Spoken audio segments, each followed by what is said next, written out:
of the Daily Graphic this morning. Elizabeth has joined me in studio. Maybe let me just do one.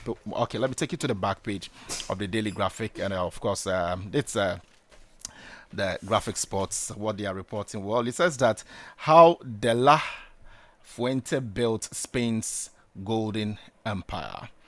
That appears to be a piece from Maurice Kwanzaa from New Jersey in that regard. Let's see what the economy Times has also reported this morning. Mining sector set for major regulatory overhead as cabinet approves new law reforms. It comes with a picture of the Minister for Lands and Natural Resources, Emmanuel Ama Kofi Boa, and key fiscal and monetary policy decisions due this week.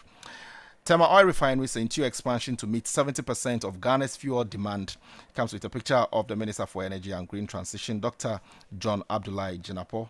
And so those are the big stories on the front page of the Economy Times this morning. Elizabeth is here. Elizabeth, good morning. How are you today? I'm well. Yeah, I hope the night went well. Yeah. You slept well? Yeah. What time did you sleep last night? Around 11. I'm just curious. Around 11 p.m. Around 11. Yeah. And you woke up what time this morning? 4. 4. Yeah. And you got here around what time? By 5:30. I mean, just to give you a sense of what we go through every day. I mean, it's not easy. It's not easy. But of course, every morning you have to wake up and then come here and serve your country. Because yes, definitely, that just as I say all the time, you and I out there, you the listener out there, you and I have a role to play in terms of getting Ghana to the level where we want to get it to. But let's get into the dailies as you have it. What's there to know? So I have the National Enquirer on the front page. NPA boss salutes industry champions. Now, from promise to impact, the Ghana Medical Trust Fund already saving lives. Administrator tells majority caucus. It has the picture of Obobia here. Now, 14 years on, Ghana tributes Tamils tomorrow and has the picture of the late president here. And then Tor receives 1 million barrels of industrious Jubilee crude. That's also here. And setting the record straight. Attorney General's report highlights systematic reforms, not 78.6 billion Ghana. Class That's 1.3 according to FM. MPA. You get the full story on page 2 of the National Enquirer. To the Hawk newspaper, why is MPP scared of tribunals? The party that sold itself as the champions of the rule of law now leads opposition to the tribunals. It has the picture of the minority leader Alexander Fenyomarkin, a member of parliament for Efutu. The Radio Gold DJ and land fraud trial, that is also here. Ghana Gas pays 24.5 million Ghana cedis for half built project. Audit exposes 12.2 million Ghana cedis overpayment on unfinished blocks. Then GBC swaps 1.2 million Ghana cedis airtime for a ghost house. Audit raises question over missing Cantamanso property. Now, MPP discipline collapses, defiance, court battles, threats, camp wars. That is also here on the front page of the Hawk newspaper. The investor new guide expose millions spent at the hangs while state mining assets are secretly sold off. Who is watchman for government assets? It has the picture of the Minister for Lands and Natural Resources, Emmanuel Ama Kofi Boa, and that of the Attorney General Minister for Justice, Dominic Ayini here. The BOG champions inclusivity ahead of historic launch with a diverse panel of Christians, Muslims, and female representations. It has the picture of the governor here. NPA targets regional hub status, unveils robust regulatory reforms to the raise Ghana's petroleum sector. That has the picture of Eduji Tamaklo here. A growing revolt against Frank Esiedu Bequain. His supporters fear MPP could lose Suhum seat. Then 75% block Cocoa Board chief rallies the nation to end exporting raw poverty in historic cocoa revolution. The local accountability key to ending Ghana's sanitation crisis. Professor a notch here. Now to the last paper I have here is the Spider newspaper. Government rolls 331 million Ghana cedis million education research includes massive senior high school TVET expansion, overhaul, and long-term funding drive. Has the picture of the education minister Haruna Idrisu here. Then political earthquake. Wontumi jail term ignites national firestorm. It has a full story on page 6 of the Spider newspaper. The 2026 mid-year budget review. Vast Ghana demand suffer excise tax to combat NCDS. The Julius Deborah champions public-private as catalysts for Ghana's economic transformation. You got a full story on page 3 of the Spider newspaper. The last one here is digital daylight robbery.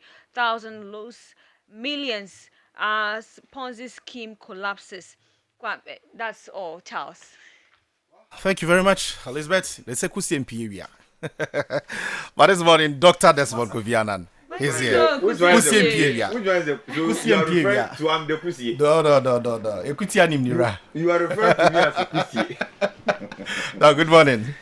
Morning. How are you? Charlie, you are doing everything. Thank Charlie. you. We are serving Ghana. Yesterday I was listening to you. I was enjoying myself. Oh, I see.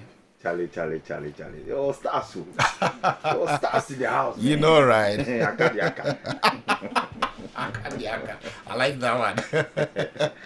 Charlie, Adok, what do we have this morning? I have before me the Economy Times. Hey, paper CD. Ghana's most read business publication. Wow. Reliable, in-depth, informative. That's their tagline. The front page of this paper, Kwame. Charles. Mining sector set for major regulatory overhaul as cabinet approves new law reforms. And so comes with a picture of the Minister of Lands and Natural Resources, Emmanuel Amakofi-Boa. Once again, key fiscal and monetary policy decisions due this week. TOR, Sentio Oil. expansion to meet 70% of Ghana's fuel demand. Comes again with a picture of the Minister of Energy and Green Transition, Dr. John Jinapo over there. Elom goes to his there's a funeral announcement. I must say we are not here for that, even though we stand with the family. All right, the daily graphic is also here, and on the page 13 of the paper, President tasked ECOWAS to implement protocols on xenophobic attacks. Cabinet approves $331 million to end SHS double track. Stories on pages 16 and 17 of the paper. IMF post 1.1 billion Ghana cedi profit in 2025. That stories on page 20. And Galamsey Wontumi jail 20 years conviction victory for environmental advocacy. And this is coming from a group. The stories on page 13 of the paper. Comes with a picture of Chairman Wontumi, Bernard Entry, Bosiakon. The back page of the paper, how De La Field built Spain. I struggle to mention that name myself. Spain's golden empire. I'm told the man there is a golden winner. Who is he? The coach. Oh, the coach. Yes. The Spanish coach. He's won every club. In fact, the Spanish team, since he began having stints with them as a coach, he's been winning gold in Kwan. I see. Olympic Some gold, people are naturally under blessed. 17 gold, under 20 gold, under Charlie. So I wish people are not really surprised that he won gold at this point. I wish it's my country. That's the back page of the paper, Charles. Okay, so let's check out what the portals have also reported this morning. Then we'll get into the details of the stories from the dailies. Starting off with citynewsroom.com, and maybe this is some good news for Doc. Brussels Airlines. Brussels Airlines flight returns to Accra after technical faults. That's the big story on the front page on the homepage of citynewsroom.com this morning. Now, minimum capital requirements scrapped, but foreign traders must bring $500K or $500 million. Restore 20% VAT waiver on locally assembled vehicles. Auto assemblers actually telling government this. And government to introduce coding, AI, and TVET into basic school curriculum. Dapiamekbo says that tribunals are constitutionally mandated, not political tools. Those are some of the stories when you check out citynewsroom.com this morning. Let's see what My Joy Online is also reporting, and it comes with a picture of Chairman Wontumi, the Ashanti Regional Chairman of the New Patriotic Party, who yesterday, of course, we all heard the news of his conviction. Wontumi was a kingpin, not the underlines, and that's according to private legal practitioner Martin Pebu. Okay. Ashanti Caucus MPP MPs rally behind Wontumi after conviction. And, yesterday I spoke with private legal practitioner on 12 Live, Bracco Powers, who said that, look, this is not a political game. So he would expect, or he expects the MPP to actually stay aside from this, because this was someone's personal company, so to speak, which had been involved in these activities all these years. And so he would wish that the MPP actually sets itself aside from all of these issues so that it doesn't turn into a political war or a political game between the two political parties. 2 vehicles destroyed in Mahia fire, school bus damaged, and Brussels Airlines story is also here that the Brussels Airline flight returns to Accra after mid-air technical fault, flight cancelled. NPA rejects claims of financial loss in Auditor General's report. That's an interesting one. And Wontumi was bound to be convicted after prosecution witness testimony. That's according to private legal practitioner Martin Pebu there. Let's see what Ghana Web has also reported this morning. And okay, so a lot of stories, of course, you know already. But so I have 100 houses in Kumasi. Wontumi's 2025 interview resurfaces after 20-year jail term. Why? What are they seeking to do with this? Oh, God. I don't know. I am personally sad, Chairman Wontumi has been my. You are supporting him, for the chairmanship, of the New Patriotic Party. I thought we would see the glory of God in the upcoming election of the New Patriotic Party, with him winning as the chairman, but. As it is now, we'll see how it goes in the coming days. There are avenues where we can. Is that why your spirit is down this morning? Yeah. Because this is the dog that I know. This is not the dog that I know. I'm down, brother. I know. Would it affect your campaign? Oh, but not the campaign. The man is in fact, as we speak, he should be in Sawomo or any other. Yeah, that's what at least Palgrave says. He says that he parted ways with him yesterday, so and he was taken in. Yeah, immediately you are convicted and sentenced, they have to move you. It's a sad one. So we'll see. Anyway, Ashanti MPP clears 20 aspirants for regional executive positions, and Cabinet approved $331 million Star J project to strengthen free SHS ahead of okay, you want to check out Ghana Web this morning, but the High Street Journal has some interesting stories. Anytime I check the High Street Journals, the guys they are really doing a fantastic job. I mean, a lot of features and what have you, business related stories and what have you. It says that the big story on the front page this morning says 2026 media review: will revenue underperformance force government to introduce new tax measures? That's a question the High Street Journal is asking this morning. And Liz, help me. Is it Thursday the minister is supposed Thursday. to present the media budget review? And definitely we would be heavy on that on Thursday on the Class Morning Show. 2026 media review. Okay, so that's what I just touched on. And new platform targets global share boom, opens bigger market for Ghana's women producers. Africa's manufacturing push risks overproduction without market data. VAT reward scheme: can Ghana receipt lottery fix the billions lost to target or to tax leakages? That's the High Street Journal this morning. But let me check out what the biggest online portal is also reporting this morning. It says, "Father for all, please pardon Chairman Wontumi." And that's according to former MPP Ashanti Vice Chairman, who is pleading with President Mahama to grant pardon to Chairman Wontumi. And Chairman Wontumi's 20-year sentence, this is mind-boggling. And that's according to a member of his legal team. Well, Maurice Ampao says that we are doing something. Yeah, you should do something. He says we are doing something. That should give you some respite, Doc. That his legal team say we are doing something. Something there we have to do. Yes, because I don't know, but we'll get there. We'll get there. Well, he says that the case is far from over. So yeah, let's see Oh, how it but pans there's out. something we'll do. Of course, it has to definitely go through the legal route. The legal route, yeah. I mean, there's nothing really we can do. Yeah, we just have to go back to the courts. Well, So, let's see how it goes. Baumia NPP hold emergency meeting to review Chairman Wontumi's 20-year prison sentence.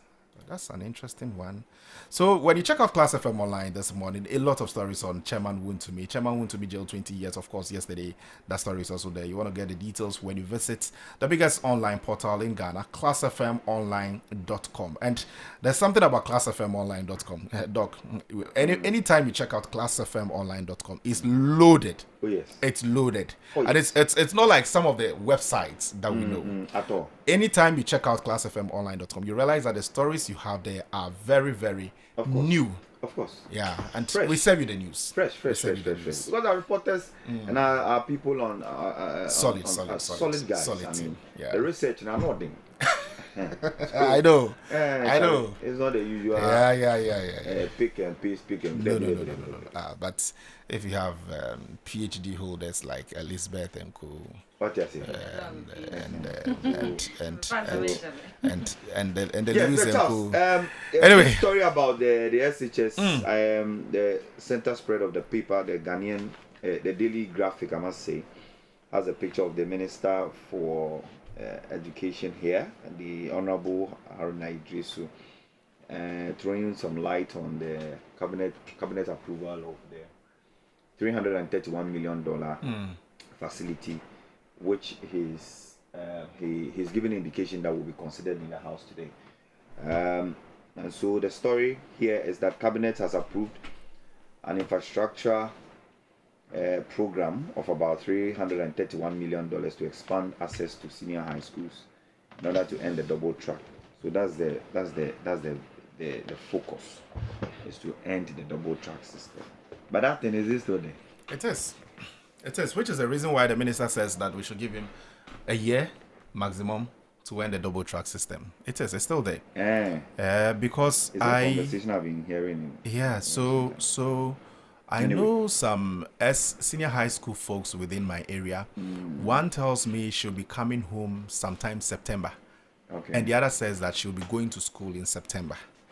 Oh, okay. Yes, so it is still, very much there. And, I see. Well, let's see. So the let's see. minister goes ahead to announce at the government accountability series yesterday that the program would cover 210 senior high technical and vocational schools nationwide, with 150 of them made up of 112 SHSs and 38 technical and vocational schools earmarked for rehabilitation. Under the plan, he said 30 Category C schools would be upgraded to Category B and 20 Category B schools to Category A, with a further Ghana Education Trust Fund allocation plan for Category A schools from 2027. So that is it. I think that they're also looking at building over 50,000 accommodation units nationwide under the Housing Initiative for Teachers, which is also to be driven by the District Assembly Common Fund, supported with some collateral from pension scheme in that regard. And so I think that the education sector is going to receive a massive boost, and this is the way to go, Charles. I think that this is the way to go, so that you can get more of these people agreeing to go and teach. Yeah. I mean, talking about the accommodation, the accommodation for teachers. Yes. I recall the days when we were posted to some rural communities in the central region, and for national service. I mean, I'm not sure you were in our team. I mean, I was my mate actually, but I'm not sure you were in my team. Which one? I'm talking about national service days. Where you were posted. You know where I was early on posted to? There's a town in the central region, not so far from the Asimfosu area, known as Uhian Sheda. Uhian Sheda. So this is where we're posted to, and Doc, you get there, and accommodation is nothing to write home about. I mean, of course, we are not trained teachers. They are trained teachers, but we were taken into the field to go and serve our country, and accommodation was an issue. This is very much the issue to do with a lot of the teachers we have in the country.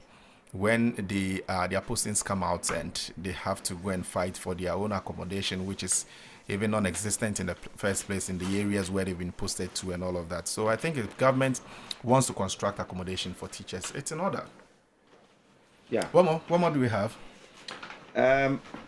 Maybe Lizzie should come as I look at the other. Okay, so stories. on page 6 of the Hawk newspaper, GBC swapped 1.2 million Ghana cedis airtime for a ghost house.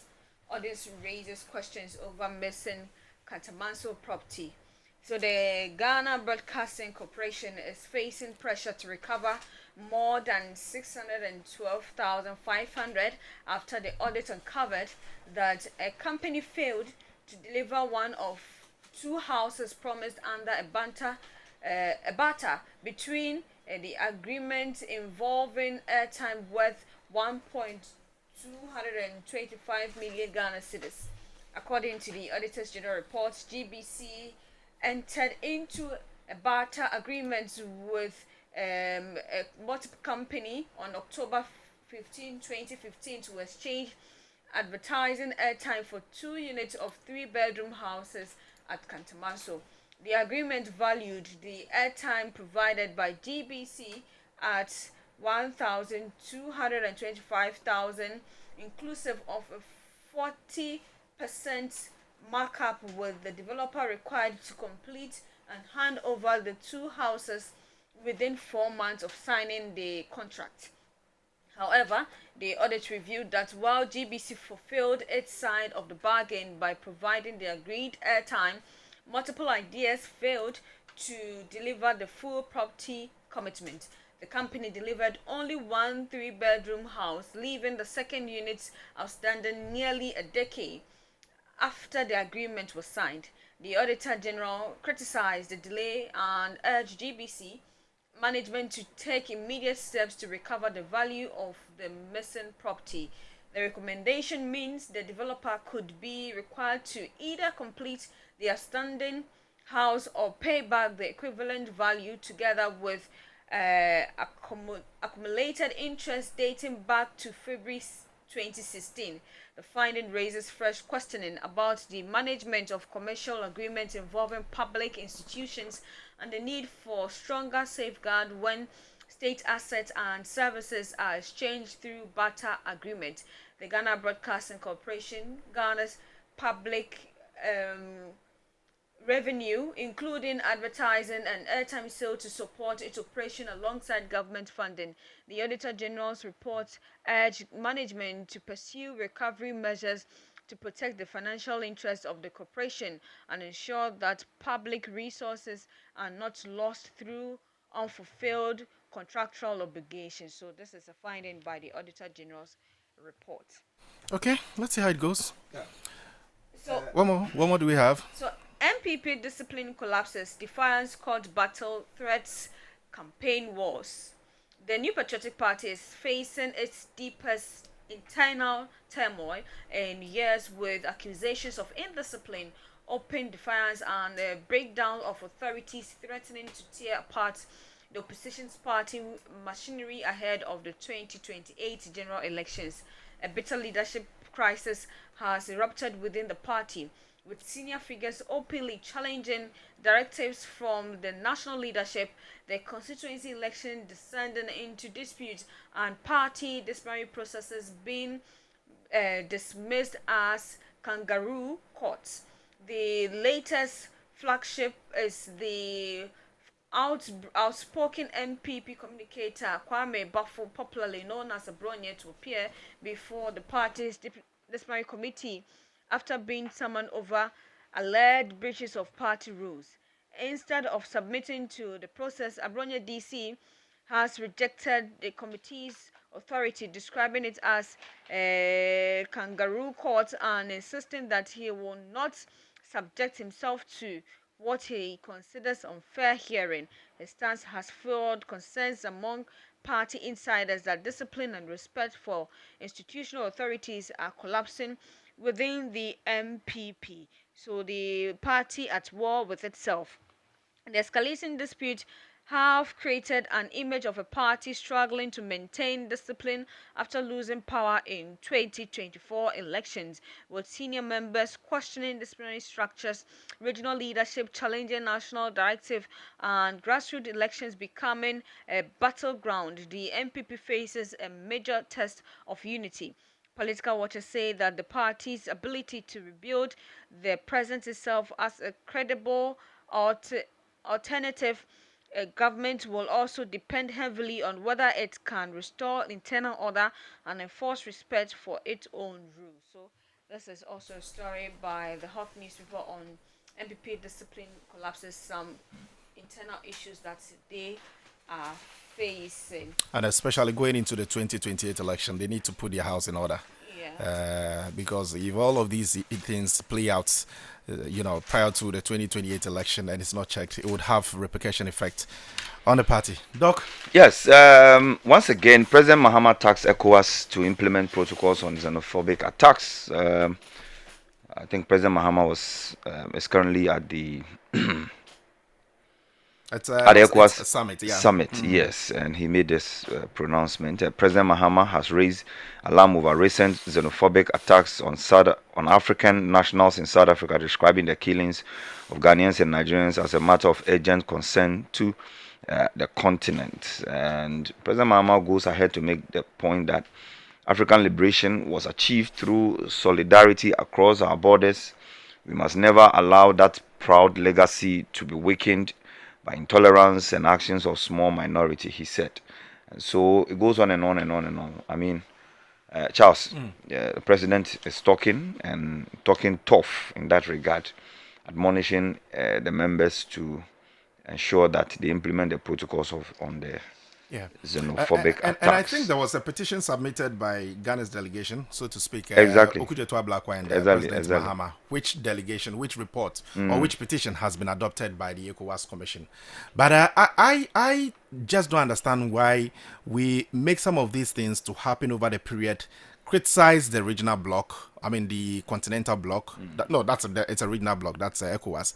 And then the likes of AU and co, and they seem not to do anything until a petition is submitted. And even that, the petition, what would come out of it? I'm just wondering what they can do. If it is true, the point is that if it is true that something, you are not excited about something, you have to petition. You don't need, it's your matter.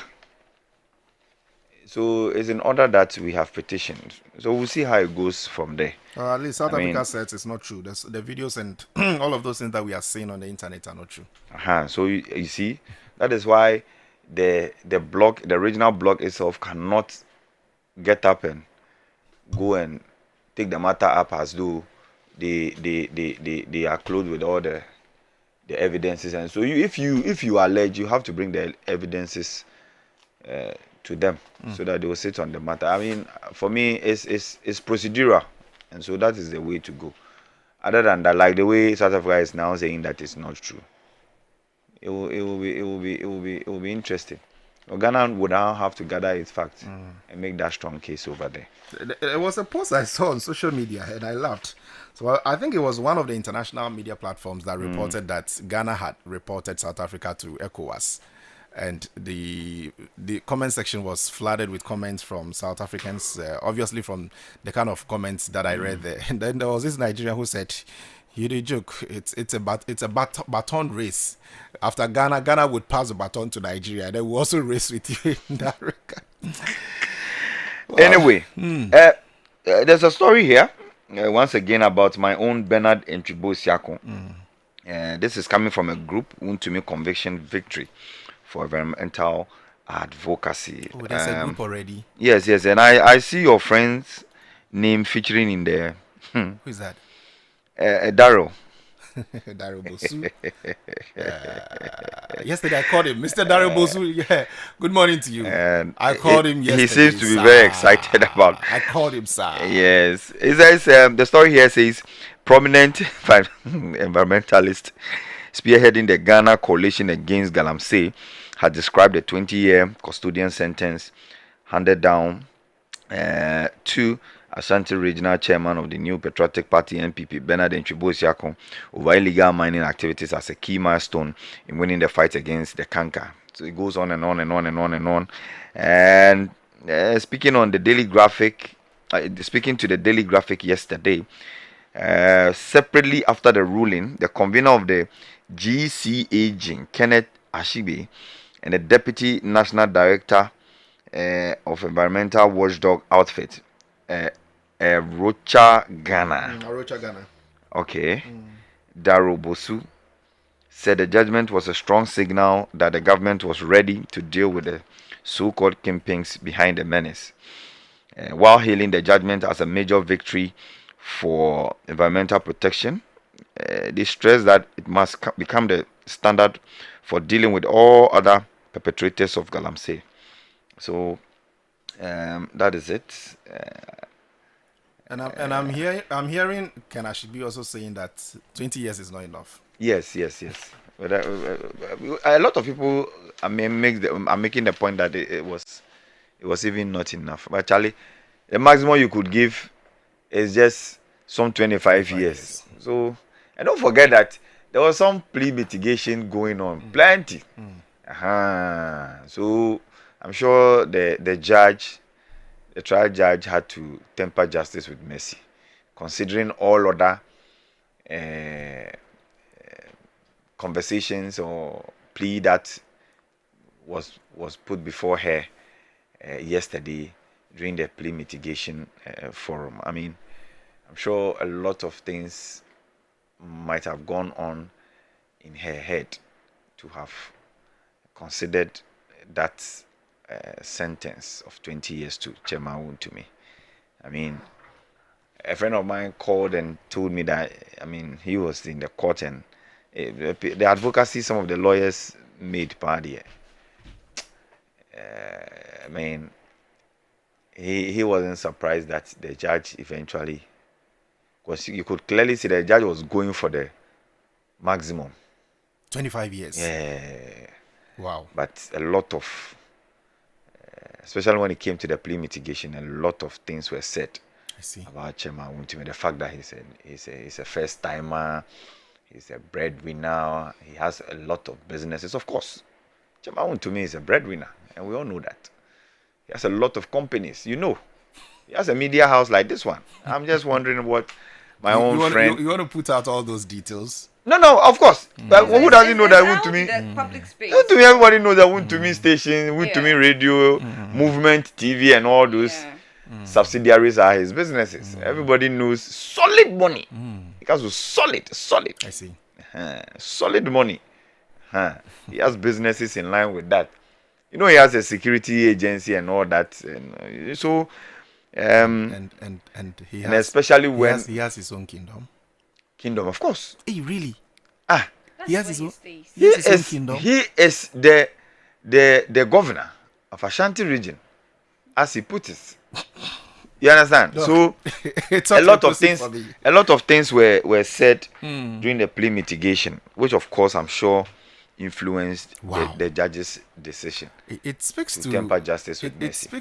It speaks to the weight of the plea, the plea that was made before you know the judge. Sometimes if the person is wrong, the person is wrong. Oh yes, of course, we all agree. See, we are the same people. Which one is the person is wrong is wrong? We are the same people calling on government to prosecute people because our lands are being destroyed. We are the same Ghanaians are complaining that there has been 20 years being given to whoever was found involved because the person is a political actor. Like, if the person is wrong, the person is wrong. If the person is supposed to be prosecuted, let the person face whatever judgment that he or she is supposed to face. So, Elizzy, what is the issue? When you go on social media, you see people crying, calling. But it's a human thing. Making it feel it's like a human so people shouldn't cry. No, why are you crying? Let me tell you something. Let me tell you something. That people are drinking and being affected and getting sicknesses out of it. Hey, Elizzy, say on yet. That is the truth. Let me tell you. Ghanaians, we don't like this. So the crying and the crying and being emotional. It's a political witch hunt. It is not. The crying and being emotional. It's a human. That one there is not. That is what the MPP is trying to make it look. So tomorrow. So now you've qualified as the MPP. Not just the MPPs. Yesterday yesterday I saw a woman crying. Like, I mean, you sometimes see, you don't even know the person from Adam. Elizabeth, No, it doesn't sometimes, matter. yeah, exactly. It It doesn't really matter. Sometimes, if It you doesn't have matter. a certain relationship with a person, like Doc said, this is a breadwinner. Breadwinners, For- and the for- person, for- and for we are all- also for- breadwinners for our family Yes. members. No, we are not And holding the- brief for Wontumi. so we should stop We are saying not that saying he's so. a I'm just breadwinner. explaining. But is it not? Is he the only breadwinner in this country? Which of the bread? Is it the sugar bread or butter bread? Is he the only breadwinner in this? So because he's a breadwinner, he should destroy our water resources and our lands to take care of people that we No, don't- That's not nobody what we are has said so. saying. That's Nobody That has is said what so. you literally mean that he's No, a no, breadwinner. no, no, And no. maybe him being a breadwinner, I'm that is part of explaining his to job. you. I'm explaining to His you job is also why into people those people are Galamsey emotional stuff. about it. Yes, I'm yes, explaining yes. to you why people are Yes, emotional about it. Paying people's fees and all that. It's not easy. And that paying of fees is through that illegal part of that illegal thing that he's doing, and the person has been prosecuted. It was this same youth that was hitting the streets some years back, calling on the former president. Why do I get a sense to put Elizabeth themselves to had been illegal against mining. your campaign all this while? Oh, of No. course, of course. I mean, She's Campaigning- excited no, your, Oh, no, of your course. campaign had fallen No, into no. waters, Elizabeth and Kwame so to have speak. always not liked the idea that the truth- I was rooting for Yeah, Chairman Wontumi to be the chairman of the MPP. They've always not liked it. I know, but it's fine. I've never campaigned against Chairman Wontumi or whatever. They are doing their internal elections, fine. That is different from what is being faced by the government. I see. He wants to become the national vice, the chairman of the the MPP. chairman for the MPP. That is his political ambition. That is the MPP internal issues. I don't have any problem with whatever goes on in the internal issues of the MPP. But when it comes to something that is affecting the country and the nation, when we are the same people calling on the government to find solutions to illegal mining and calling on government always for the Minister for Lands and Natural Resources to be answering questions to it, and calling on the Attorney General that this one is not even part of oral. Calling on government that they claim that they have oral and they have people to prosecute, but there's nothing being done. Now some people are being prosecuted, and you guys are still complaining. No. I don't think that we have complained. We are only saying that. I mean, it's natural that people would react to some of these things, regardless. I mean, hey, Chairman Wontumi is a tall figure politically, so definitely people will react in all sorts of ways. People are excited. Why not talking about those who are excited? Yeah. People are excited. People are excited. Even people are saying that the 20 Christmas, or the Eka. People are saying so. You understand? I'll try and put that sound bite.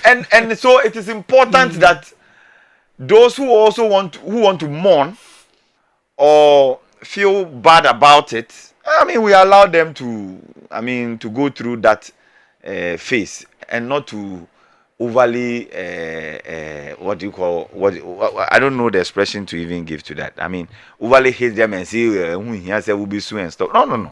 Let everybody feel free. Me, like I told you, I am sad.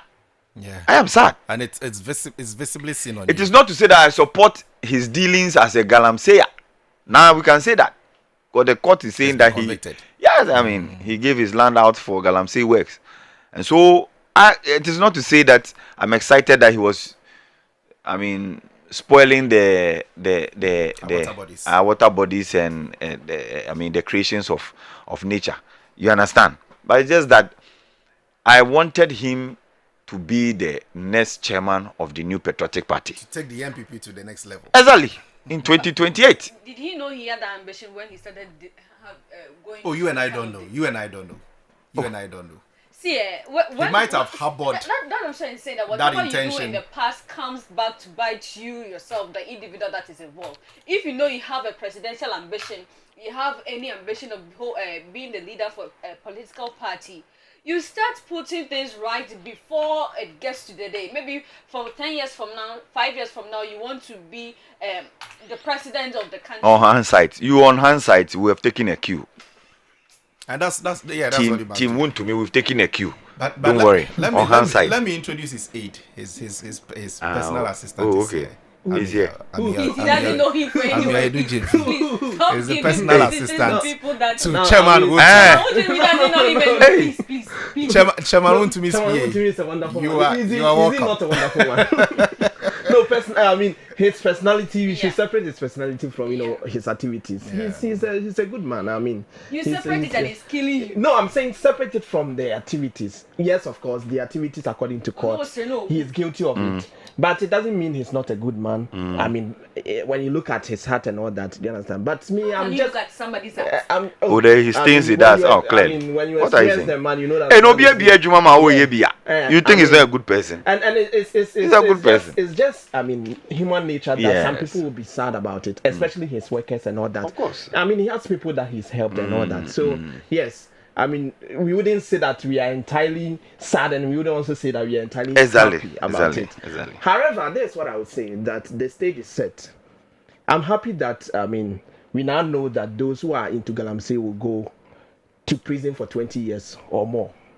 Which is to say that currently those who are doing it, we must also see similar thing done to them. Because we have heard our president say that he knows that his people are also into Galamsey. So now that Chairman Wontumi is going to prison for 20 years, of course they are going to appeal it, but as he's going for 20 years, we know that now everybody that is into Galamsey goes for 20 years. So we are I mean I support the idea that we should fish everybody out. NDC, MPP, everybody that's into Galamsey currently, whoever is doing Galamsey, because once Chairman Wontumi is being imprisoned, it is perceived that Galamsey is over. So if you are still, really? no, I'm just saying what I want to say, that once he is in prison, he's a kingpin, right? And we want to stop Galamsey. And not allegedly, at this because he has point been in he has time. been in prison, so there's no allegedly about it.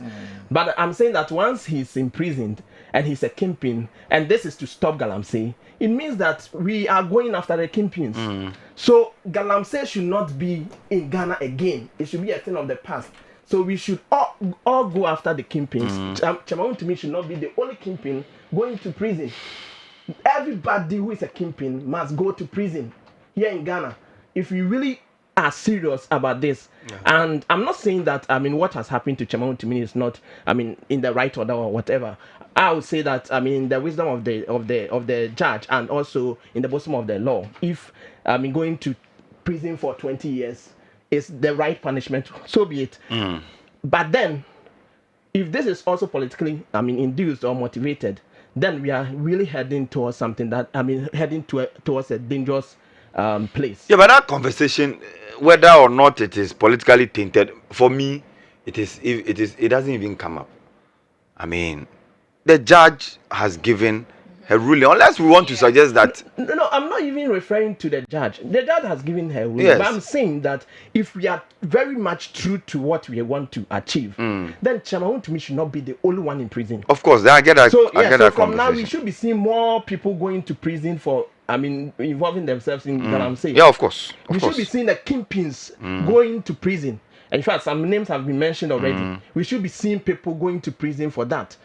But if we see only one person in prison, then it means that it's, as they are saying, it's politically motivated. Because if you want to stop, Galamsey, we are saying that now we must also know that everybody that goes into Galamsey, yours is 20 years. The trial is already, is established for you.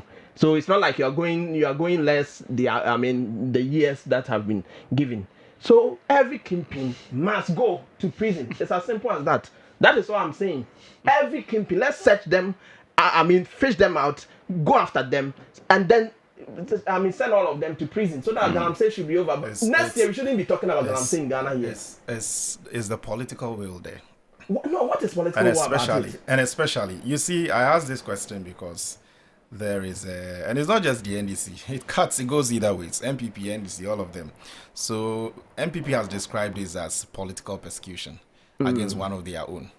Even though the court has, convicted him and said that he was involved in illegal mining. Someday when MPP, or someday if MPP comes into power and they also do same, you would also understand that the NDC will say the same thing. That is not supposed to be. So yes, of course, yes, because I get it. But let's say Chairman Wontumi, obviously he's gone. He was sent to prison yesterday. He was catapulted into some. We all saw the van. I don't know what name he was they in call it. a beautiful yellow blue. Yes. Kaftan attire. I think he already even knew he would go to prison because he handed over his car key to somebody when he arrived. Yes, So of course, now- but no, I'm you just, can't say no. I mean, it's No, just that on the is- lighter note. Now you want to empathize with Chairman I'm not Wontumi. empathizing with I him. know But the one who no, said- I'm not empathizing with him. But if you say he No, knew no, that no, he was no, going to, no, No, no, he Lizzie, perceived he no, perceived he something. didn't. Lizzie, Something wait, could happen. Lizzie, listen. I introduced him. no matter what, I'm not anybody's age. no. The PA is telling you No matter that. what, if you are The PA is telling you No. that. We, I think I aligned with Doctor on the political lines as chairman going for national chairman of the party. That I supported as well. But his activity as getting into Galamsey and all these things, I don't support it. But I'm saying that next year we shouldn't be talking about Galamsey. Okay. Yeah, everybody from today, all the kingpins must go. You think there's gonna come a time where we'll not talk about Galamsey again? So I doubt. Honestly, I doubt. if you are going after the kingpins, Yeah. No, you now- see, that's why I was asking the question. Do we have the political will to do that? And this is what MPP is demanding, Doc. MPP is demanding update on Galamsey petitions against Yamin and Abanga. It's in order. Time to equalize. Yes, it's in not- order. One of your own. It's So in order. it was said that, well, they were investigating the claims against them and what have you, but till date we've not heard anything. Exactly. You recall I've forgotten, I think it involved Yeah, the Awin MP and his people. yes. Yeah. All of you see, if government wants us to believe that it is really doing a lot in terms of nipping this canker in the back, then it means it is important for us to see some finality. You get it? In terms of your investigations, at least there should be briefing. There should be some briefing in that regard. And that's why I was asking the question whether you believe that we have the political will to even go after one of our own. we should have that political. Of course, we understand. That's what it should be. But is that the case? And that's why I was asking the question whether you believe there's going to come a time where we would stop talking about Galamsey in this country, which I doubt. Our president promised us reset, okay, and one of the reset cut across. promises has been accomplished or fulfilled by sending Chairman Wontumi to prison for, right now you can say that he did it he's guilty, right? So if the promise is to stop Galamsey, that's what I'm saying. You should have the political will to also prosecute your own who are into Galamsey. So we should see Otherwise, some we finality will in go terms of back the and forth education. with this I mean, thing. the investigation Because- that were conducted. You know, So there should be some finality in terms of the exactly. investigation. It should not only be about Joseph Yamin and then Abanga. I think the president said he made that it is a quotation by him that my people are also into it. So of course he should have a fair idea about those who are his people who are into Galamsey. And I'm saying that all these people should be sentenced to 20 years and more. Okay, let's see how it goes. Now, let me do this story. Bernard and Chip. Oh, already. Doc is visibly sad. This I am morning. very, very sad. You know, in the security parlance, when you were, this is wine, isn't it? Let's campaign This is wine. The attire you are wearing is wine, isn't it? Okay. So in the security parlance, what Elizabeth has been wearing, the beret you've been wearing, the red type, that's an enemy beret. So it means that you're abre. On that score, I'm asking, when you're Brianna, because you are wearing something close to red. Oh, yes, many abrepa. I am sad. Yesterday. If you guys are still sad, you can still campaign for him and vote for him. He can do the money. Oh, how? from prison. How can you govern from prison? This a piece of your mind. This is a piece of your mind, Yeah, dear. Kwame Nkrumah. Nelson Kwame Mandela, Nkrumah was Kwame in prison Nkrumah. when you Yeah, voted they for. were So, since they have hopes that they are going to appeal and maybe some days they are going to. And some people also say But that. I think I agree with Lizzie. He's in prison, but the brain is not dead. The brain is still working. He So can they become the do- Kwame Nkrumah of our they can time still or campaign the for him Nelson and Mandela vote, and all that. Okay. But why? He wants to rule in absentia. How? In here, Why I like you are that. crying? Rule governance Yeah, in because- absentia. That he's in prison doesn't mean You will have people designated to do the work for you. We can still vote for you. No. You cannot be in prison and be a chairman of He a can be political the Okay, party. first so guys, person let me do this. Let me get onto the phone lines. Let's have an interview with a private legal practitioner, Theophilus Jimega, and on this development as we have it. And Hey, my boss. yes, yeah, Mr. Jimega, good morning, and thank you very much for being. How are you doing? I'm good. There is Doc here, Dr. Kofi Annan. Doc, you want to have a word briefly with Mr. Jimega? Yes, I miss Doc. Doc, good morning.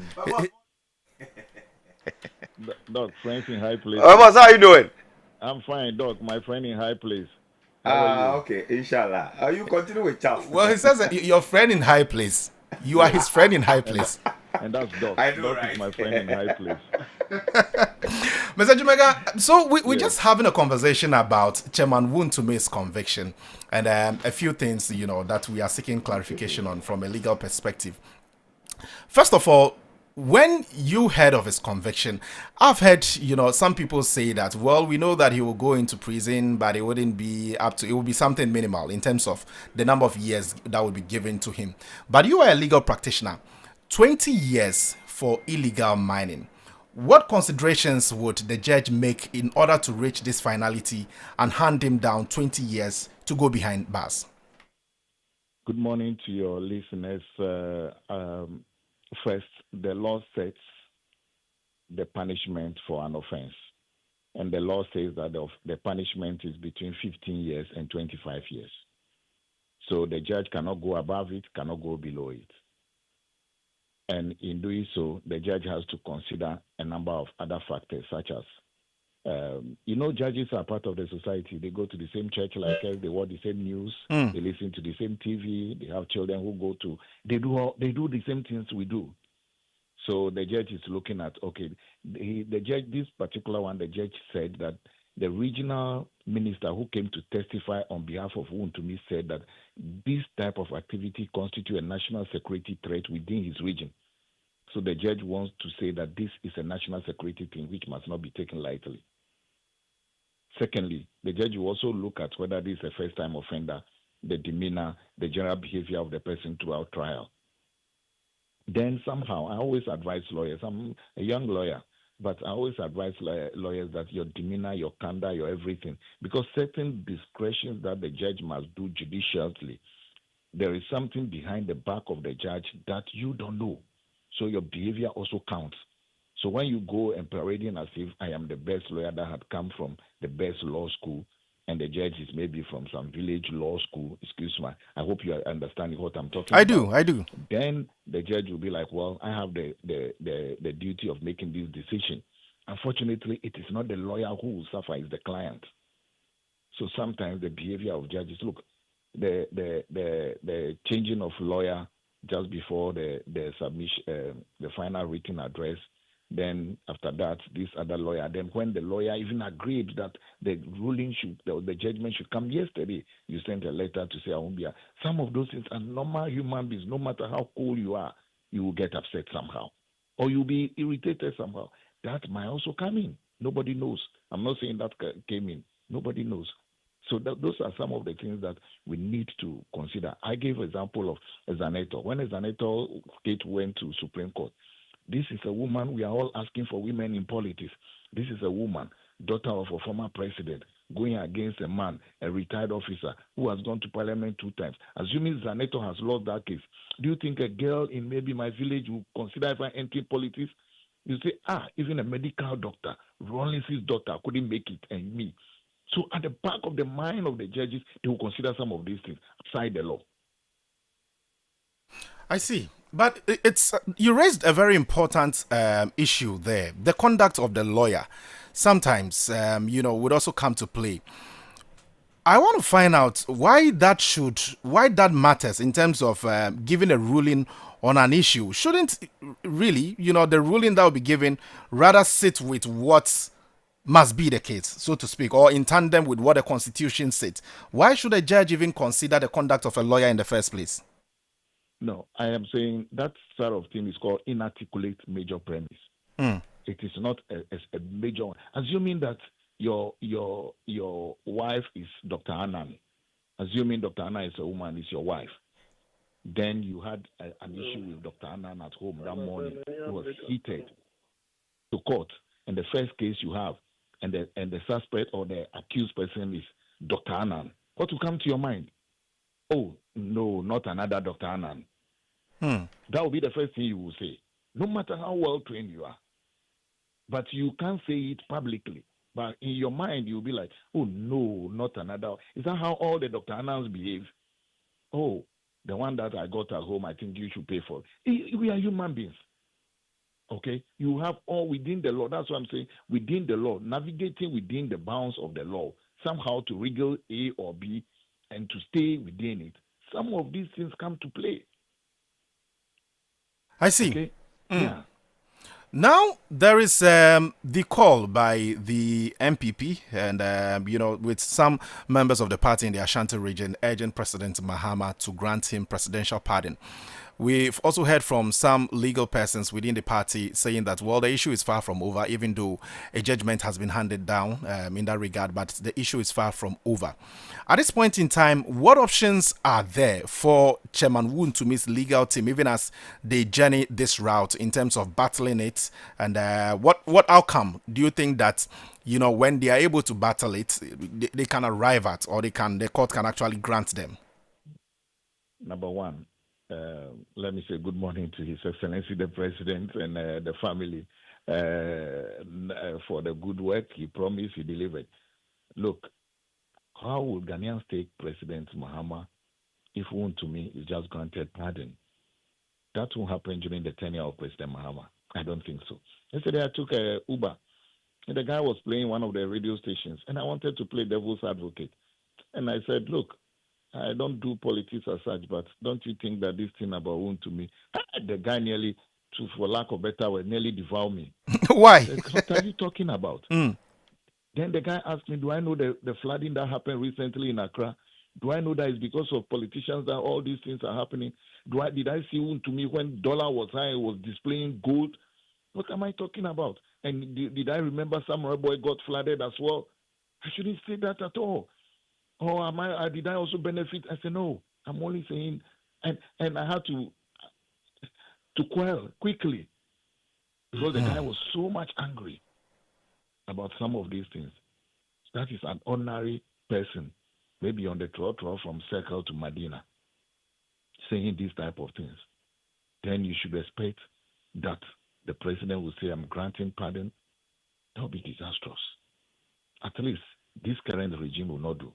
If there's another NDC government, which I hope will be, maybe towards their end, they might do. So maybe he might have at least 7 years. Yeah. I see. Council, kindly hold the line for me. We're working on the phone lines. Shortly, we'll also be joined by Jonathan Asante-Otri, who is a political analyst.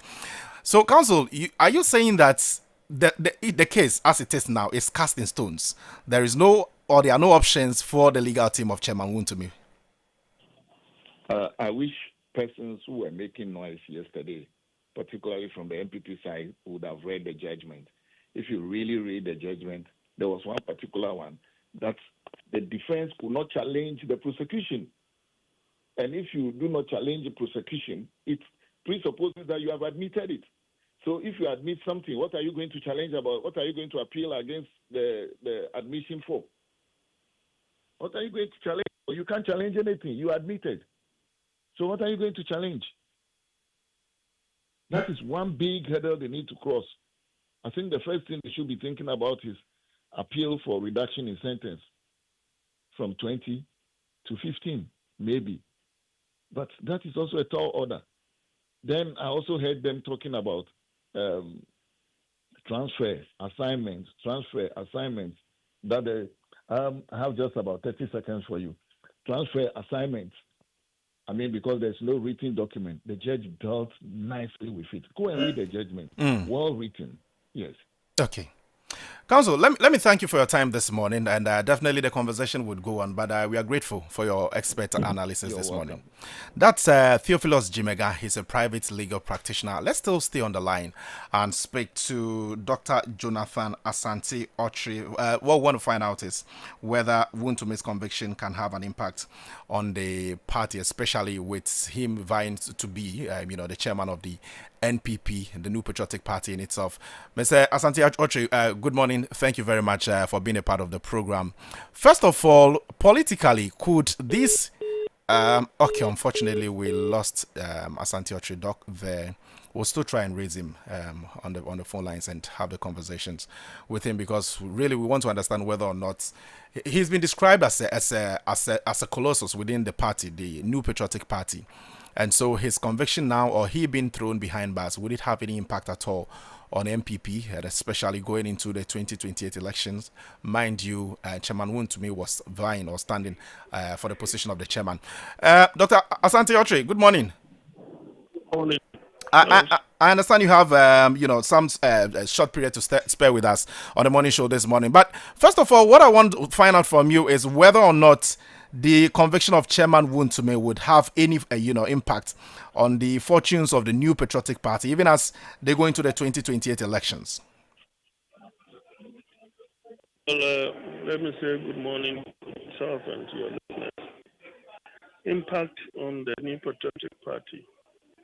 Yes, in two ways. And then probably being made available to the party. We know that the man is a well-to-do, or he appears to have. Look, it looks like the line is not favoring us this morning. Maybe you would have to reposition yourself, because I'm struggling to hear you. Can you hear me? I think this is better. Kindly proceed for me. Yeah. So I was thinking that two main ways. One, Mr. Wontumi has a very high sense of humor. And so he creates that kind of humor in the political space. Technologies that he uses, so no idea of. Because you cannot say that it's not been fun. Being a regional chairman of the party, the stronghold of the party, it is going to have some kind of effect. Be that as me, we all know that he was not going to contest for the regional chairmanship again. And there is one person that he's been contesting with, I think Mr. Coker or something of that sort, who appears now in all the waves. And he had intended to go for national chairmanship, but of course, I'm who said that it will be a part of a joke if they made Mr. Wontumi as their national chairman. Then it means that they are not ready for power. And so I think these are the two main ways that it could affect the party. Apart from that, maybe morale. The other thing is that, well, if you look at it from a communist perspective, then it means, well, it will ginger the grassroots, as it were, to work so hard in power so they can impress upon to pardon one way or the other. And so it could bring that kind of negative and positive reaction, as it were. But as far as the podcast is concerned, I think it is a good omen for our democracy. It is also a good omen for the Galamsey, and that is okay. Doc, let me thank you. It looks like the lines are not favoring us this morning, but we heard what you said. That you said it's a good omen for the country in terms of our fight against Galamsey, and that it would impact definitely the fortunes of the MPP going forward. This is Class 91.3 FM. My name is Charles Akrofi, and you're live on the Class Morning Show in studio with me, Elizabeth Edu, Dr. Desmond Kofi Annan, Ameyao Edu Jemfi, and Doc. So here we are. Yeah. I mean, the council says that it looks like it's a hopeless situation. They can only appeal for the jail sentence, the number of years to be reduced to maybe 15. Yeah, 15. Yes, 15 years. That is what is in the books. I mean, minimum 15, maximum 25. And so any judge who wants to sentence you would have to work within these figures. That's why I'm saying that probably, maybe, had it not been for the plea mitigation that came through, where several of the judges, the lawyers, colleagues in the court at the time, joined the lawyer for Chairman Wontumi to plea mitigate.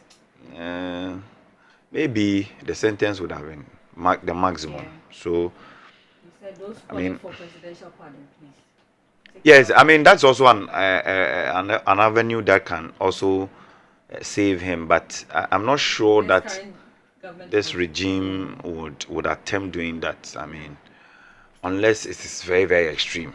I mean, maybe some medical grounds and what have you. But the position is that the only route now is for them to, go through an appeal situation where they would go for a bill pending. Reduction. No, like put in a motion for bail pending appeal. Okay.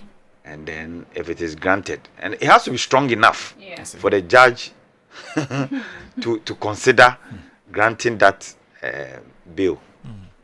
So if you are successful with that, then maybe he can be sitting home as he goes through the appeal processes and what have you.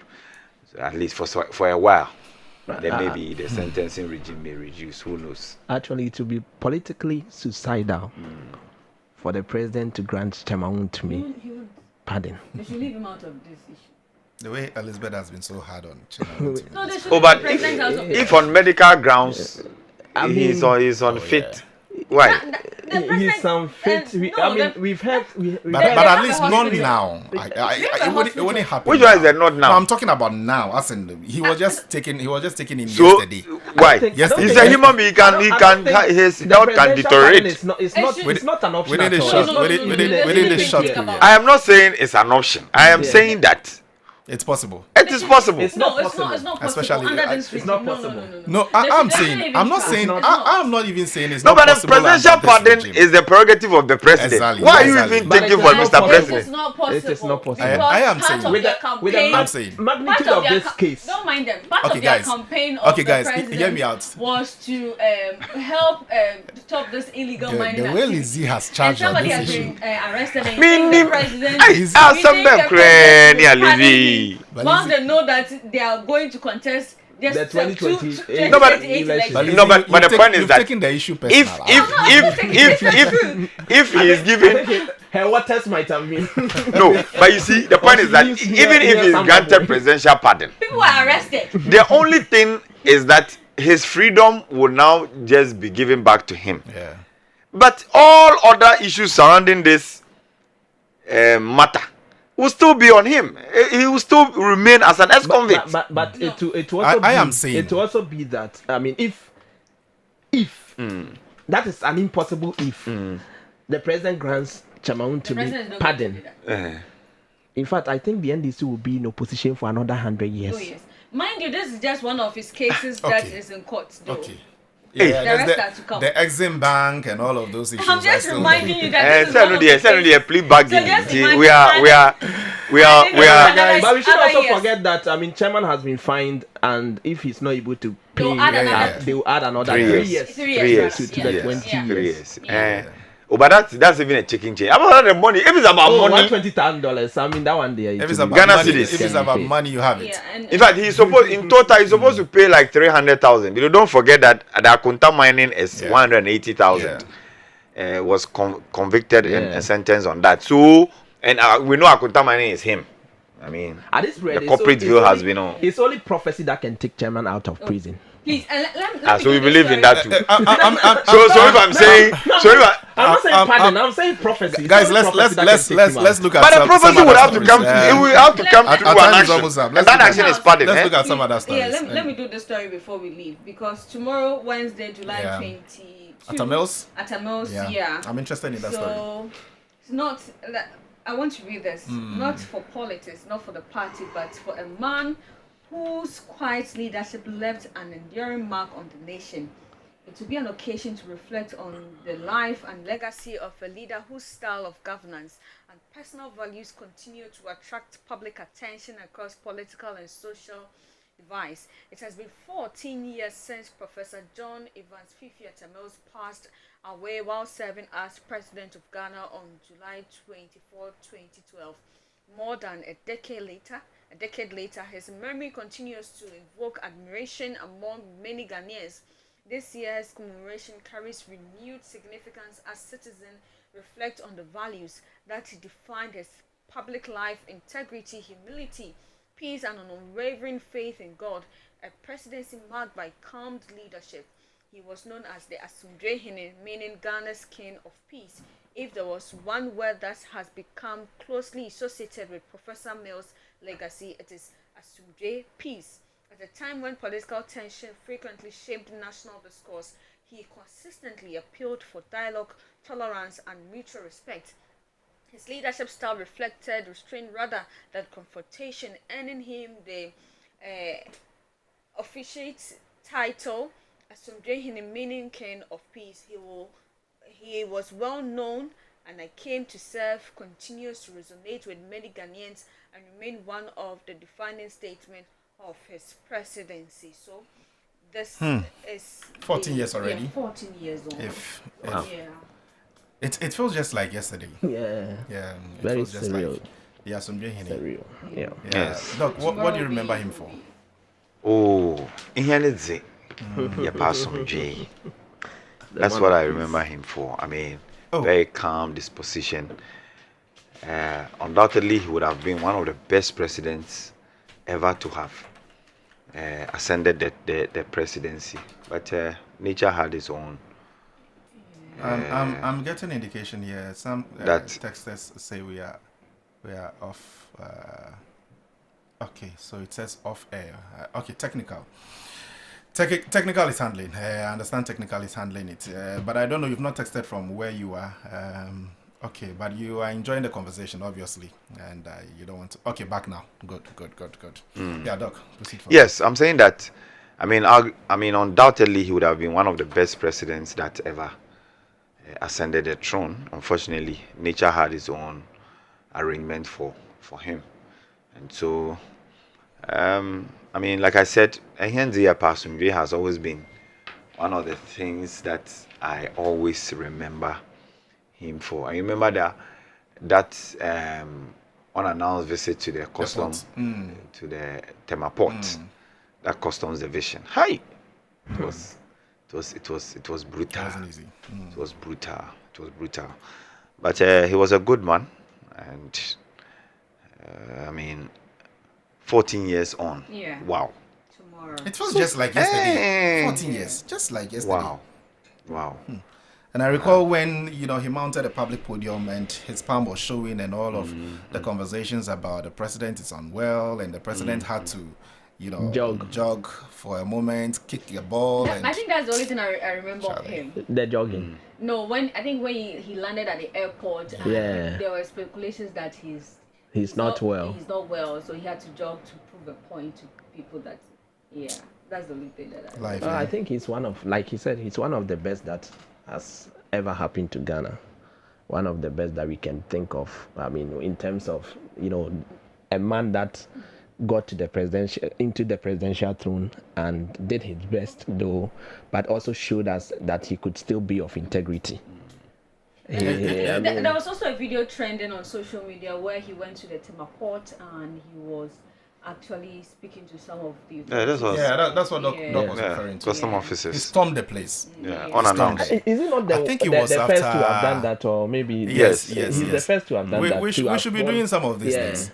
Yesterday, on a piece of my mind, I called out the attitude of some of these folks who work at the public institutions. Maybe President Mahama can take a cue. He should storm some of these public institutions. But his vice was doing that. Oh, those ones earlier this year. Those ones paying a courtesy call. No, that one they had arranged, and she will come and then. I mean, it should be it was arranged. Oh, that pretty much looks the case. No, Elizabeth. They it's like, said and you see, sometimes the ministers will even post on their Facebook pages. Oh, okay. I never knew that it was. I mean, all the visits you could see that they had paraded themselves and they will welcome her in. This one, the late President Atamios, he just walked in. And I think it was as a result of an investigation done by Anas Arimea. After the investigation. Yes, into some roads. And he just walked into the port. And they didn't know he was coming before they realized. People, those who had to hide stuff, they were just hiding stuff. It is playing him in my eyes like something. They were just rushing. I mean, those who had personal engagement with him, we say, especially at the presidency at the time, we say he will come in and say, and meet you probably in the corridor or something, maybe walking around. And I pay me chiawa. Oh, Can you imagine?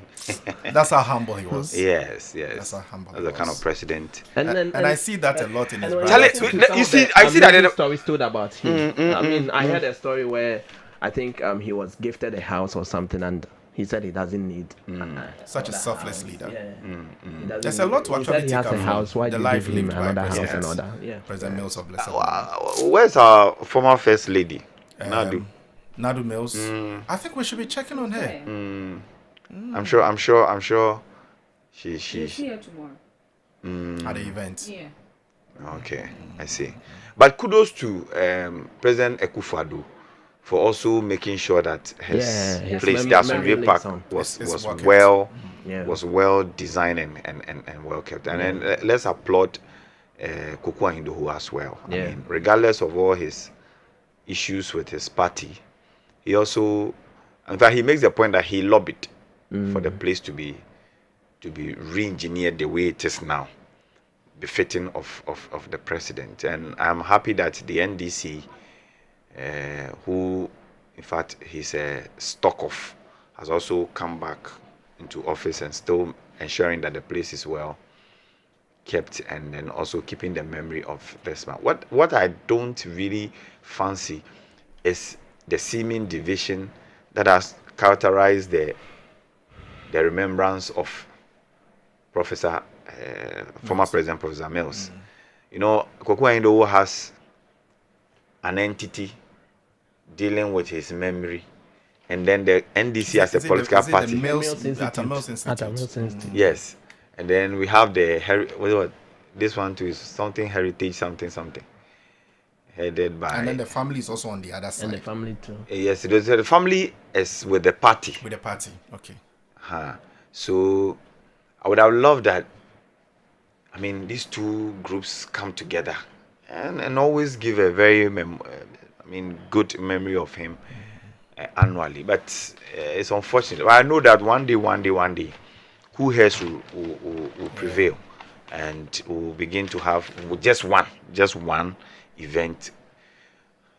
I mean, this duplication of events, I don't think that is necessary. It's rather fueling every year. That means that it has to fuel a certain tension and what have you. Remember last year when the Kuku Ahindoho group decided to go to the place, national security was preventing them, and I don't think that is needless. Professor Atamils himself is a very Peaceful man. peaceful, easygoing person.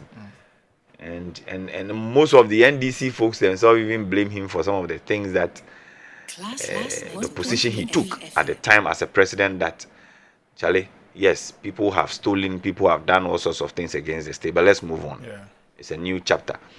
And for which reason some of us thought that after the NDC left power in 2016, the next Akufo-Addo, the next government would have continued in that line. And that's why we are having all sorts of problems, political problems in the system lately. That people will come, sign off the appointment of people and say, go home. I mean, when you are the same people fighting for certain privileges for your people. And Tisenka, if people have employed Ghanaians, why would any government come again and say, these are not my people, so go home? You understand? But it's because people feel hurt about a certain regime that came and said, we're also bringing our people. And that was what President Mills at the time decided not to do, and has all sorts of problems with even his founder at the time. Yeah. And that the father for all things became something else. I'm just spraying. Anyway, guys. Just 1 minute. Since he mentioned father for, I think we also have a father in US who is supposed to come back, and there is a story that has come up that the US immigration judge says that OSP has no evidence, or suggesting crime against him. So obviously our father is not coming. He's not back coming anytime home yet. soon. Okay, we hear. Yeah. We hear. We are taking care of ourselves. Charles, Are you leaving? Our time is up. Yeah, okay. So let me say a big thank you to Madam Vanessa Jan Mrs. Vanessa Jan, big thank you to her. She's in the UK. I'm grateful. God richly bless her. Don't ask me why. But this is my phone. This is my phone. I remember. This is my phone. Have you got a new one? No. I mean, your listeners didn't. Change his phone. It's on a ship. Hey, so I can't greet people now. You can. Since when did you start? No, you can. Hey, but we are just interested in what is motivating. Don't worry. Why? What is my friend? Once again, let me say a belated. Don't worry, a belated birthday to my very good friend, Mr. Michael Akpene Afolabi. Yes, happy birthday, belated happy birthday to you. He's a good man, right? And a champion in whatever he does. And so, God bless him. Anyway, guys, thank you very much, Dr. Desmond Kofi Annan. No, I reserve my comments because that would usher us into another arena of debate. Dr. Desmond Kofi Annan. Today is Akwesia Pia's birthday. Who is that? Oh, Akwesia Pia. Yeah. I very know Akwesia Pia. Yeah. Oh, I see. Please, today is his birthday. Oh yes. Accra FM. Yeah, one of our dangerous news anchor. Yeah. I hear he's the Van Vika of. I tell you, the Van Vika of CMG. I tell you. So happy birthday to. Yes. And thank Charlie, you very much, guys. Nah, Charlie. No, too much. It's May and the others. It's May, so you can go. You can proceed and leave. But let me thank you, guys. That's Dr. Desmond Kofi Annan there, Ameya Edujimfi, and Elizabeth. Of course, helping us to get into the dailies this morning. This is the Class Morning Show right here on Class 91.3 FM. My name is Charles Akrofi. Time for us to take a piece of my mind. No, I beg your pardon. That's a letter to the president, and after which I'll come back with a piece of my mind, which is a segment on the show where I share my thoughts on an issue confronting the nation and also give you the opportunity to do same. Remember, we'll be having a conversation with Professor Victor Wuto sometime later in the program around 8:30 thereabouts. We'll be delving into all the issues that have come out as far as the report by the Ghana AIDS Commission, which says that some 14,000 people have contracted HIV. But for now, though, it's a time for a letter to the president.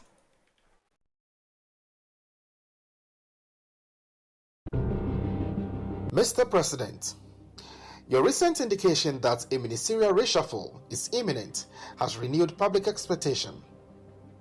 Many Ghanaians believe the time has come for your government to assess its performance and make the necessary changes. In my view, the reshuffle is long overdue.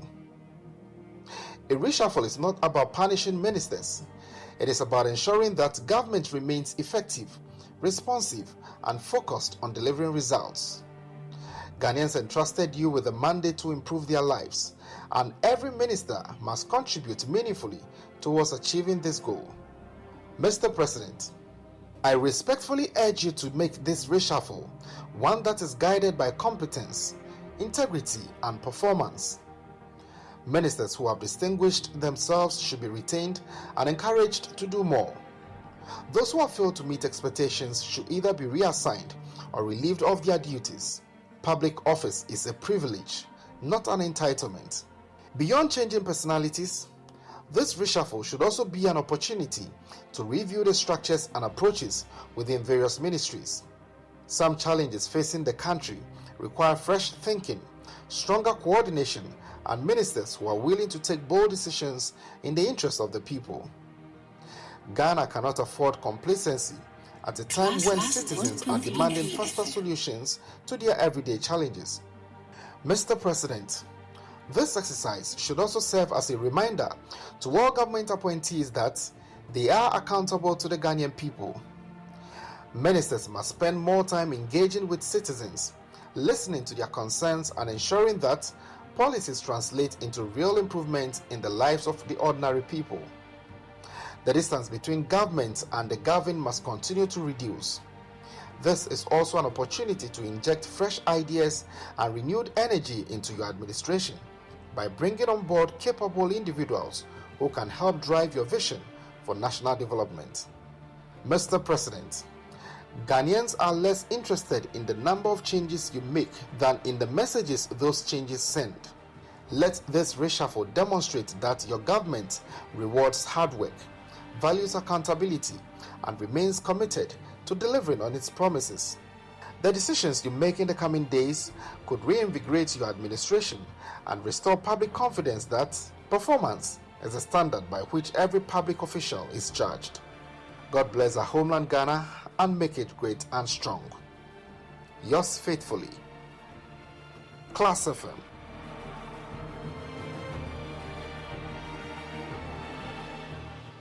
Well, so over to you, Mr. President. The imminent reshuffle. We keep hearing, the talks about the imminent reshuffle here and there, but it's been some 18 months plus into your administration.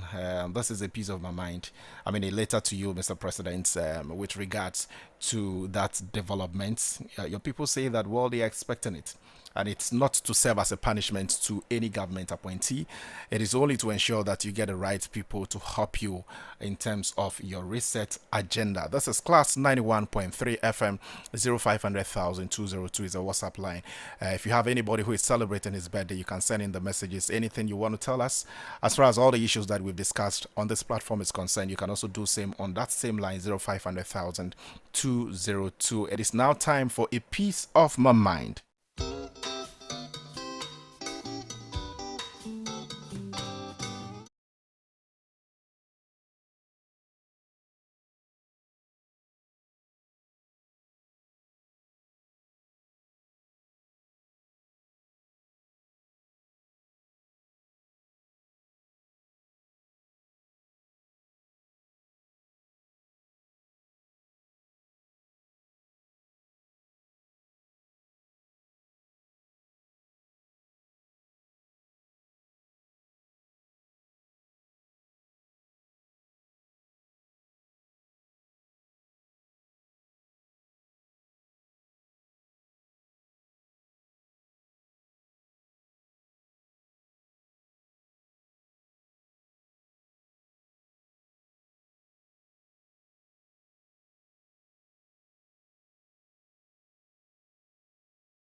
About the conviction of Chairman Wontumi, the Ashanti Regional Chairman of the New Patriotic Party, who a lot of people have said that, well, they saw this coming and that Chairman Wontumi was going to be thrown behind bars. He was going to use as a scapegoat and what have you.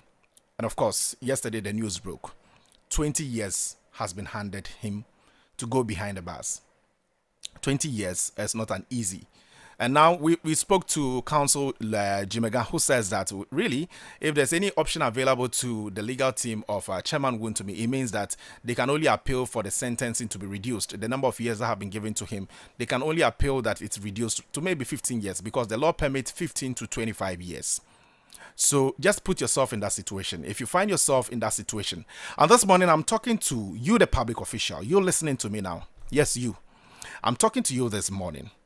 That whatever is happening to Chairman Wontumi now, someday could happen to you. And it's dependent on the kind of life you live. That's why I started by referencing the words in the song, or Mambe or Wonsum. This song is Wonsum by Uncle Ato. It's dependent on the kind of life you live, the kind of legacy or the kind of life you live, even as you occupy that position in that public institution where you find yourself this morning. Let nobody celebrate this. Well, if anybody would celebrate, it should be Ghana. It's a victory for Ghana in terms of the fight against corruption or the fight against illegal mining, But let no individual celebrate what has happened to Chairman Wontumi. Nobody should celebrate. Don't celebrate the downfall of a man. And the Bible even talks about it. Even your enemy, you don't celebrate their downfall. This morning, you, the government official in that state institution who has been given the mandate to man that institution for all these years, I'm talking to you that whatever has happened to Chairman Wontumi could someday happen to you. It means that you need to conduct yourself very well, properly, in a way that someday if a new government comes into power, you are not targeted. Few days ago, I was having a conversation with one of, the MPP communicators who appear on our show every now and then, and I'm talking about Mr. Princefa, who says that, look, the kind of politics I do is not the kind of politics where you would have an issue with me. I want to be without blemish. But of course, it's sometimes difficult to be without blemish. But you can strive. I'm talking this morning about corruption. Today you may be celebrating that, oh yes, we are seeing Chairman Wontumi thrown behind bars and it's victory. It's as though you are personally celebrating his downfall. But mind you, once you also occupy a public space, there's definitely going to come a day of accountability. And so it is incumbent on you to give a good account of yourself. The Public Accounts Committee, especially this time round, I'm talking about where we have the leaders like Atamils of Blessed Memories brother, Mr. Atamils, Samuel Atamils, the Member of Parliament for Komende Dine Guafo, and then the former Deputy Finance Minister, Abinai Sari. On it, I think they are doing some great stuff there, some good job there. Look, you don't appear there and you are unprepared and you think that it's going to be business as usual. That's just a tip of the iceberg in terms of what will happen to you if you get yourself locked in corruption-related activities. This morning, even as I'm speaking with you, whoever is listening to me, I don't care whatever you are thinking in your minds. You may be telling me that, oh yeah, you are a young guy. Who are you to advise us? Well, I may be young compared to you. The number of years I've spent on this earth may be younger or maybe lesser compared to yours. But I think that I've gotten to a point in my life where I can also profess some suggestions to you in terms of how you can carry out yourself in the office that you are occupying this morning.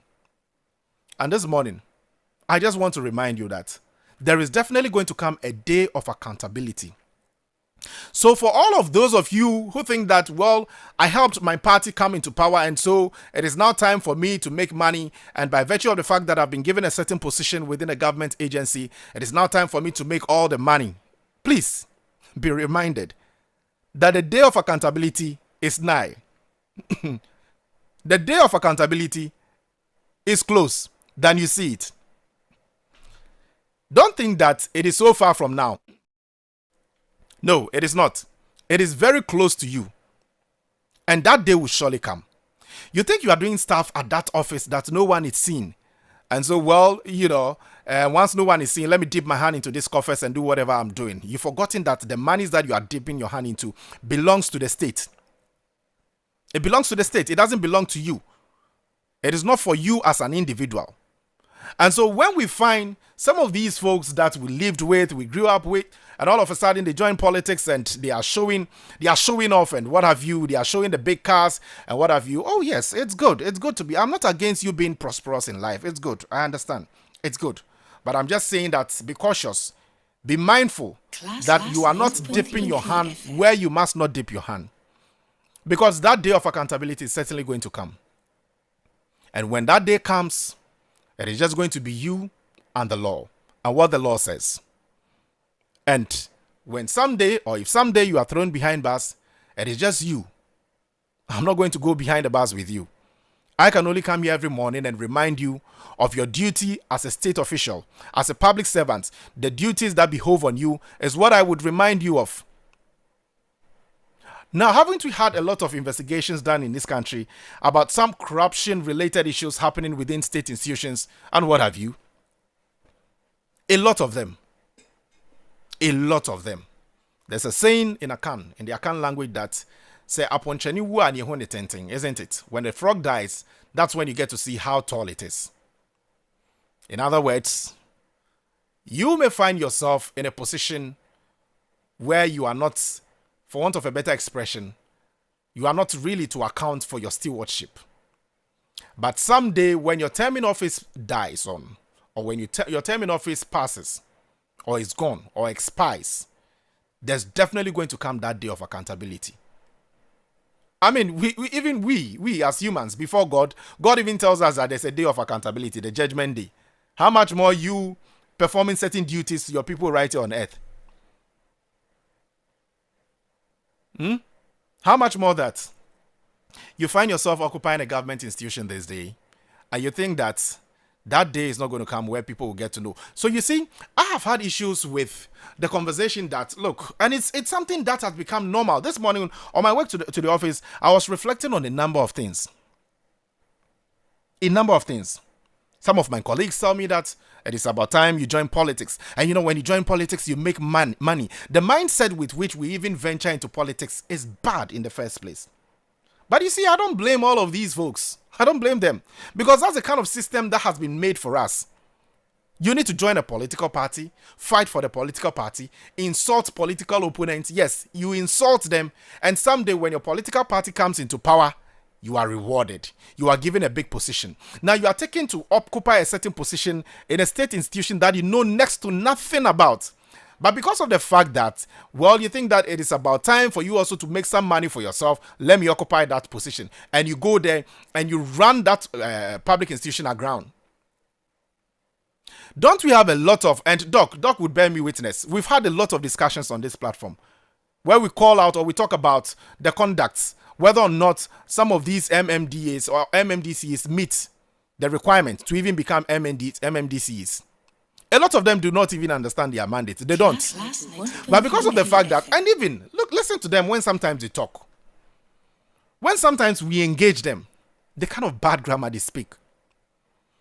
But because of politics, you've been given that position. Well, someone can argue that it is not grammar that, you know, the person occupying that position would be leading or would be manning that position, that office with. It is not grammar. It is about the competency of the person. Yes, it is indeed about the competencies of the person. But I'm talking about when really you don't merit that position, but it's been given to you by virtue of the fact that you did certain things for the party. In other words, you've been rewarded with it. And once you are rewarded with it, and you go and you occupy that position, there are those people within the system already, because the system already existed before you went there. There are those people within the system already who understand the system better than you.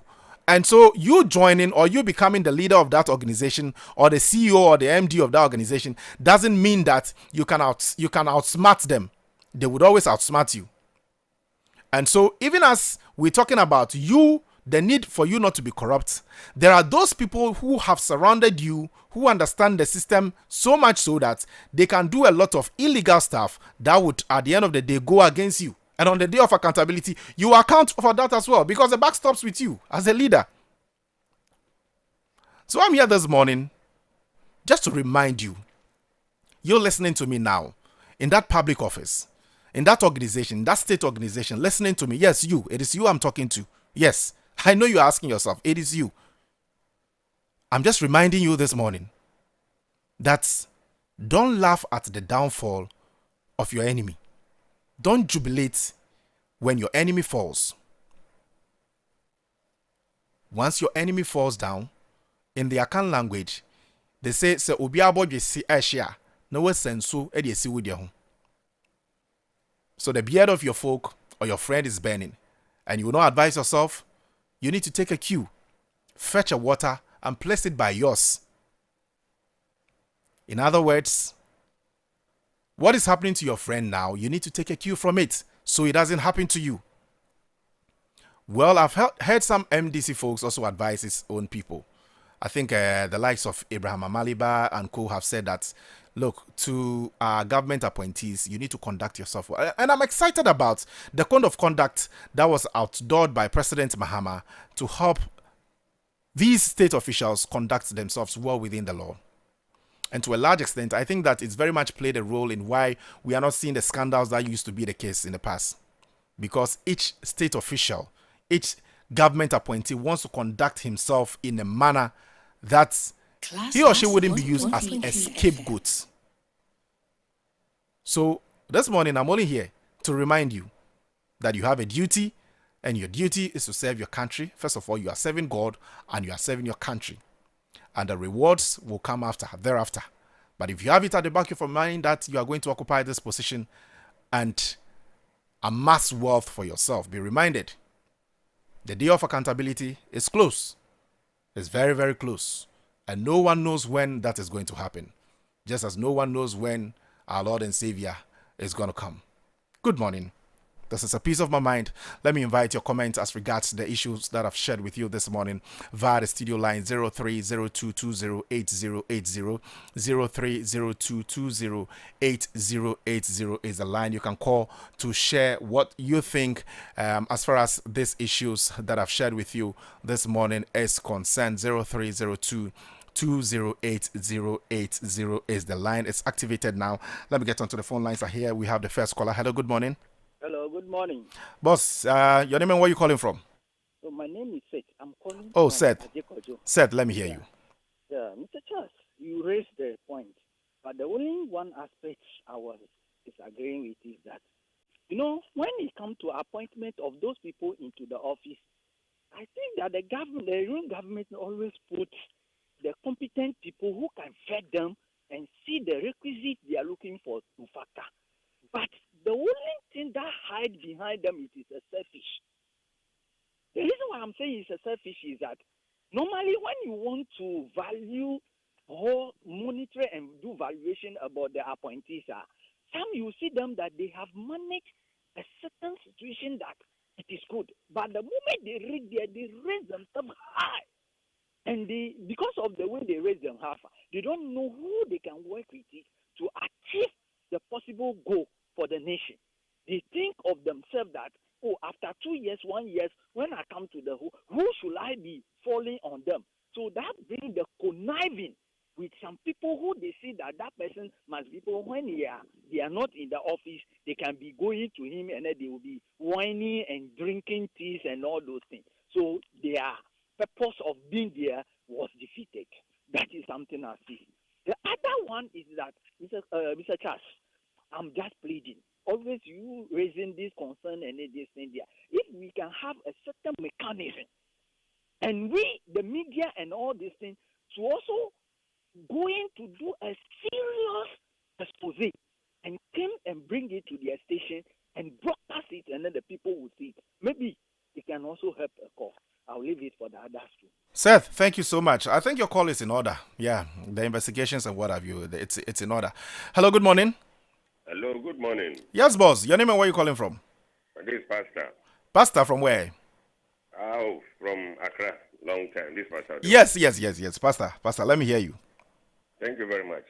Today also, we have marked the 82nd birthday of His Excellency Professor Ivan Satamis. 14 years, isn't it, yes, since he died? 14 years ago, and he died at the age of 62. 68, sorry. But whatever it is today marks his birthday. It was after 3 days when that sad issue occurred. Why do I make mention of all this? This was a man who fought corruption and fought it well, who managed the state affairs, who was also developing this country in silence. Not that he doesn't like jubilant media coverage. Until his demise, before we saw that he even brought this basic e-block, because schools and trees was order of the day. When he took over was when the former president Kufuor left, and senior high became 4 years or Form 4, and there were no classrooms. The whole Balu was able to solve all this. May so rest in perpetuity. My brother, I just like your advice to all of us this morning, not just those with political issues, wherever you are. Even some of us within the society, we are worse corrupt than the known politicians. I'm telling you today. And I also plead with politicians that when you're president, when leadership begin to pamper you, they are leading you to doom. There's one tip, I don't know whether you have played this morning. The former president, Kufuor, said there's no way that Chairman Wontumi was involved in illegal mining. But when the law and evidence, everything show up, yesterday, just as he said, he went alone. Nobody went with him. Nobody came and said to Chairman Wontumi, I love you, so let's go together. Oh, judge, add me to the judgment, add me to the sentence. Nobody. It's just like death. Minubeko, as we say, when you get to the grave, you are the only one who will be lowered into the grave. Okay. You are the only one who will be lowered. So, my brother. Pastor, let me thank you. Hello, good morning. Good morning, Charles. Eben, I'm good. Yourself? Not bad at all. Eben, let me hear you. And happy. I'm happy. You know something? Tell me. I disagree with you. Tell me. That you are saying when a friend for you don't need to duplicate. let me tell you something. We have every cause to jubilate about what? The sentence of Chairman Wontumi. Let me tell you something. If one man call himself what? A governor of a whole region, can go to a forest that belongs to you, me, everybody, destroys it, and now you are sitting there saying we shouldn't jubilate. What are you saying? When he was destroying the forest, did he think that what one day it will be in crisis? So please don't say that, because we all know that whenever you are serving, one day, someday, you will render an account. Okay? So for you to say we shouldn't jubilate, what are you saying? One man destroys a whole forest. That was it. Even affected water bodies. Have you seen the videos of what the Numre forest, my brother? Yes, I'm asking you. Have you seen it? Eben, I've seen those videos. So you shouldn't. I don't know why this thing. See, let me tell you something. It's high time we followers of what politicians call a spade a spade. It doesn't matter. That is why His Excellency John Dramani Mahama brought a code of ethics. That is why for 18 months, have you heard any scandal? Former President Father came into office in 2017. Just a year long. Scandal here, scandal there, scandal everywhere. And when even a land minister accused Chairman Wontumi of illegal mining, Abu Jinapo, President Kuford, when he had a chance of meeting the Catholic conference, he had read and said, "Oh, Akunta mining was not involved in illegal mining." Okay. And if instead of you telling us something, you are there telling us now we shouldn't jubilate about it. Please, Okay, Eben. need to render. Right, Eben, I've heard you, but I was saying that don't jubilate over the downfall of your brother. I'm not saying, we shouldn't celebrate or we shouldn't jubilate over the fact that it's a victory in terms of the fight against Galamsey. Hello, good morning. Okay, I think I lost this caller there. 0302208080. Hello, good morning. Good morning. Yes, sir. Your name and where you calling from? Yeah, this is Francis from Shahils. Francis Shahils. Let me hear you. Yes. I don't understand what is going on in this country because MPP has been in power for 8 good years. If there was any wrongdoing on the part of any NDC member in relation to Galamsey, I'm sure those that MPP are currently accusing that those people have also engaged in Galamsey. Why haven't they tried them in court for their 8 years reign in power? I'm sure NDC didn't just come to power. All of a sudden, then the members engaged in Galamsey. Galamsey is just not one day activity. It is something we've done for so many periods. So what I am contesting is that we don't care. If NPP comes to power, maybe in 100 years' time, and they choose to arrest and incarcerate all NDC members who are engaged in Galamsey or any corrupt activity, that is good for our democracy. That is good for the neutrals because we want it like that. You bite me when I also come, I bite you. That's the best way you can check corruption. This one to serve as a deterrent to others who will be willing to join this Galamsey scheme. Thank you very much. Thank you too so very much. 0302208080. And hello, good morning. Good morning, Sir Charles Akrofi or Sir Charles McCarthy. How are you? I'm blessed. Yourself? Grace found me. My name is Mensa from Mataiko. Mensa Mataiko, let me hear you. Yes, I was saddened to start with because our former president was a lawyer. He had an evidence that the guy was not in illegal mining, and he refused to tender those evidence in court to get the guy free. Now he's into the cooler. And this is to all duty bearers under the NDC. Some of them are so arrogant, just like the devil. They should know that, like you said, the day of reckoning is coming. I don't want a situation only the NPP guys who are in Galamsey should be jailed. Even if an NDC man is in need, there should be a way they should find out and jail him. Thank God the current president will not be a clearing officer who will say they haven't done anything wrong and all that.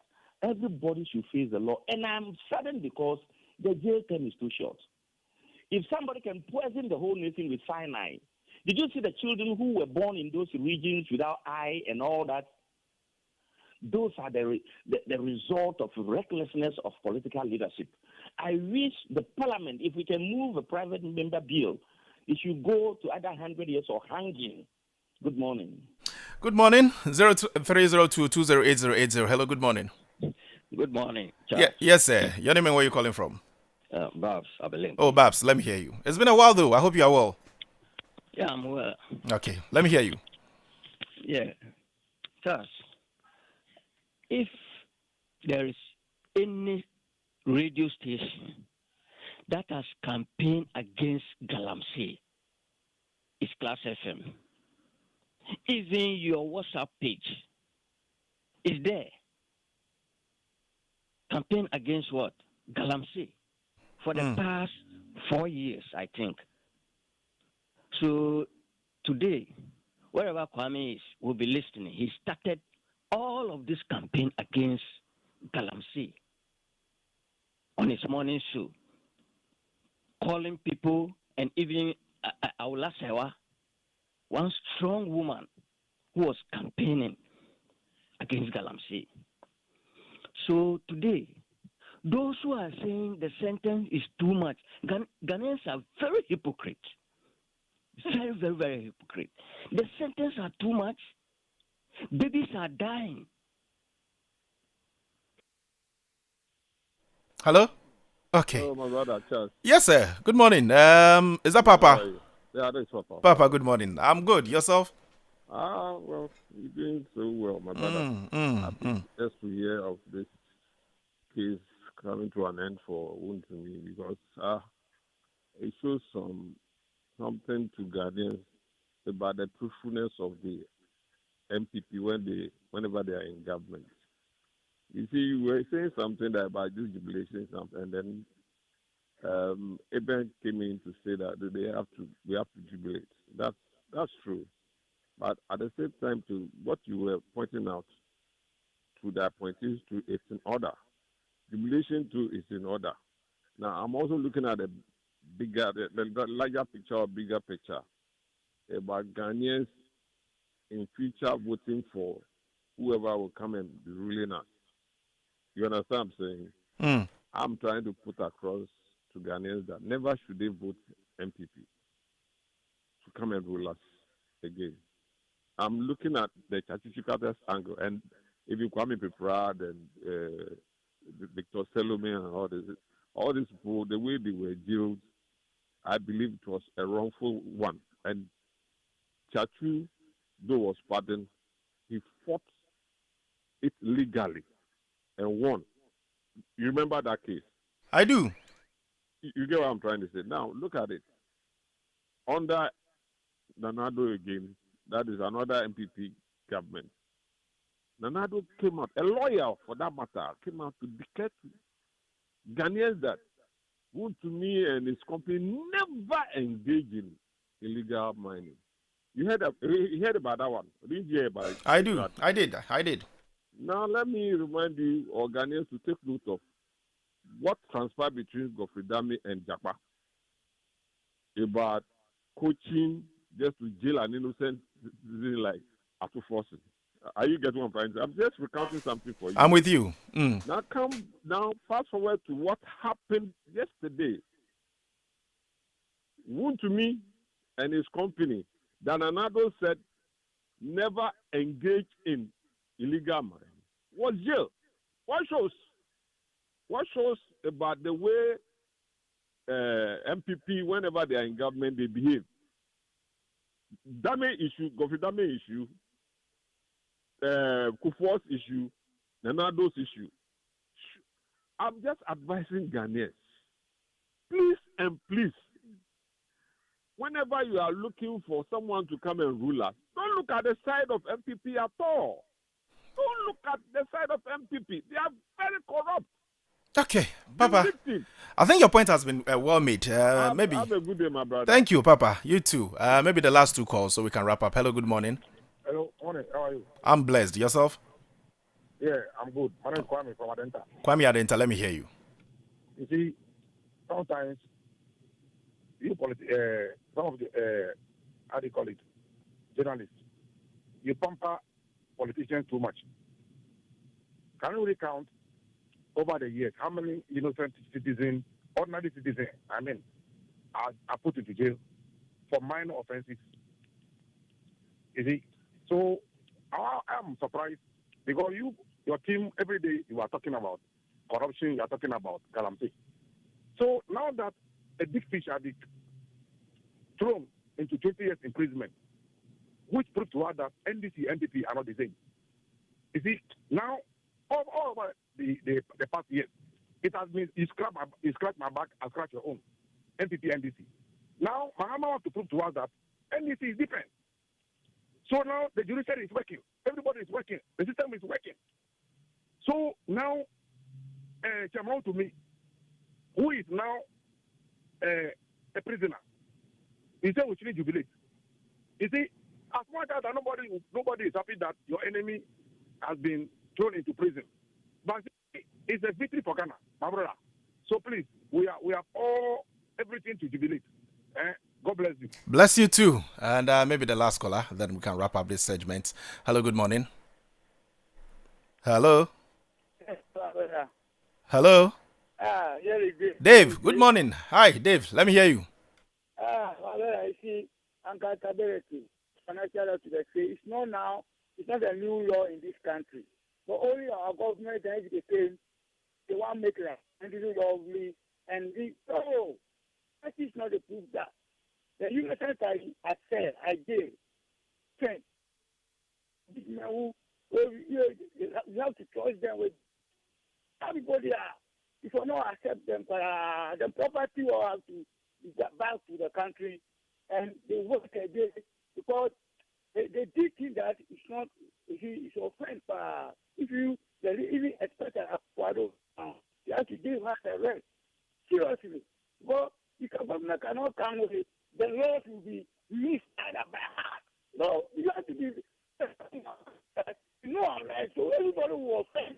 Okay. Dave, thank you. Thank you very much. Right. Well, that would end the calling segment now. And many thanks to you all for calling into the segment or onto the show and sharing your thoughts. But with regards to the position that I held, I'm not saying that people shouldn't jubilate over the victory, so to speak, against the fight. Against Galamsey. That's not what I'm saying. I'm only advising people who are occupying public institutions that even as you celebrate, or you shouldn't celebrate too much, especially if you know that you are occupying a state institution and you are harboring the sentiment of dipping your hand into state coffers and what have you. That's just the admonition I have been giving out this morning. But many thanks to you all for being a part of the program. Pretty shortly, I'm going to be having a conversation with Professor Wuto and as regards the concern by the Ghana AIDS Commission. But let me do this. Let me take a breather shortly. I would come back and then we set the ball rolling. This is Class 91.3 FM. 30 years ago, MTN arrived in Ghana.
of your messages before I introduce the conversation.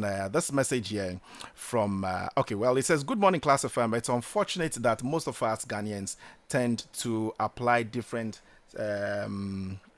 standards depending on which political party is involved. The MPP was in office for 8 years, yet it did not prosecute many of its own officials and other individuals who were alleged to have been involved in illegal mining, that's Galamsey. In fact, then President Nana Addo Dankwa Akufo-Addo publicly stated that Chairman Wontumi was not involved in Galamsey. Today, a different government has taken action against Chairman Wontumi, yet some of the same voices are loudly demanding the prosecution of NDC members alleged to have engaged or been engaged in Galamsey. If we truly want justice, then it must be applied fairly and consistently, regardless of political affiliation. President Mahama should be distracted or should not be distracted by such criticisms. If the MPP returns to power in the future, it will have the opportunity to pursue any cases it believes justified. After all, crime does not expire. Francis, who called in early on from Shai Hills, sent that message. Good morning, class FM. Kindly help me wish my brother a happy birthday, and happy birthday to my amazing brother. I'm grateful for all the laughs, memories, and loyalty we share. You make life so much better just by being in it. From Aleru Sharif to Sabah Felix. Okay. Well, settle matters quickly with your adversary who is taking you to court. Do it while you are still together on the way, or your adversary may hand you over to the judge, and the judge may hand you over to the officer, and you may be thrown into prison. 26, truly, I tell you, well, I don't get that. You will not get out until you have paid the last penny. Matthew 5:25. SK from Tema sent in that message. Good morning, Class FM. During President Kufuor's administration, some NDC people were jailed for various accusations and offenses. Why is Wontumi's lawful incarceration a huge issue, as if he is entitled to live above the law and accountability? The MPP strongly believes that the law is the law, so the law must be allowed to be operationalized lawfully. Wontumi is simply paying the lawful price for his own unlawful actions and inactions. A call from Tema with that message. Paul from Spintex say that, Good morning, Charles. Please, where is Kwame? Oh, Kwame's on leave. Kwame's on leave. He'll come back. Just 2 weeks. He'll come back. From Mystic Wonder Avuko inside in Sawam Adwejiri, he said, Good morning to you, my champion host. After all the legal gymnastics by Wontumi's legal team, Wontumi has been convicted for illegal mining, and I think this will serve as a deterrent to all illegal miners. My regards to Honorable Mark Tete, the Greater Accra Regional Chairman, hopeful for the NDC. Okay, let me see if I can do a couple more, then I can introduce the conversation. Good morning, Charles, Class FM and listeners. Charles, thanks for bringing the people into our state organizations pretending at service. I love us to talk or to ask the management of DVLA what prevailed there. Their premium service for license replacement costs so much and can't deliver what they promise. This year, anyone at the office who goes to the office for roadworthy is shocked at 100% extra cost.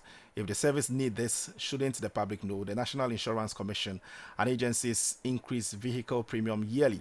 Unlike DVLA, that respectively provide a decent sticker, and insurance companies should provide us stickers with the premium. This is a post, okay, from yesterday. You said you sent it yesterday. All right, let me do a few more, maybe some 2-3 messages, then we wrap up. But you can keep the conversation going. High class, let's stop worshipping and glorifying corrupt politicians who don't want the progress of this country and allow the law to work fairly. And please, I want you to remind one of your panelists who happened to be an MPP communication team member today. No, we didn't have any MPP communication team member today, who was bragging and promising that if this government is able to jail one of them, that he will stop politics. I want to believe that it's one of the communicators who appears on our program who said this. But today we didn't have any, or in fact, we don't have any communicator in studio today. So please remind him for us. Let's start holding them by their words. If not, this is how they will start becoming more corrupt in future. I guess his name is Ni, if I'm not mistaken. Okay. My name is Osman. Okay. Osman, thank you. Charles, good morning. And all that Wontumi was doing, he knows that it's wrong. But because Nana Akufo-Addo was backing him, so he felt he is superior. Why didn't he ask Nana Addo to come and be his witness at the courts? Babs sent in that message. Anyway, You're still listening to the Class Morning Show right here on Class 91.3 FM. Let me say a pleasant good morning to those of you listening all the way inside Bethlehem. A special one going out to you, Tilly of Bethlehem, Gulf City area, the Tema area. I understand it's loud and clear there. And also a special one going to you, Eunice. I understand you guys are all doing the listening inside Bethlehem, Gulf City. It's good to know that you are tuned in at this point in time. But this morning, like I told you, we're going to be having a conversation, and it's bodies on our health as a people. Now, the Ghana AIDS Commission is reporting that some 14,000 plus people have contracted HIV. That's alarming, if you should ask me. Just a few weeks ago or days ago, we heard the Interior Minister say that some 13,000 potential recruits who participated or partook in the medical exercise, which will lead up into your recruitment into any of the security services, had also contracted HIV. I'm just here asking myself the questions. The 13,000 people, are they a part of the 14,000 that the Ghana AIDS Commission is reporting? So Ghana is facing worrying trends in sexual and public health. According to the Ghana AIDS Commission, the country recorded an estimated 13,951 new HIV infections, bringing the total number of people living with HIV to approximately 337,435.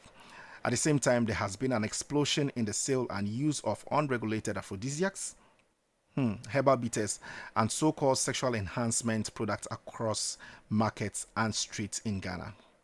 Well, Professor Victor Wuto has raised concerns that the country's growing obsession with sexual performance is creating a public health crisis.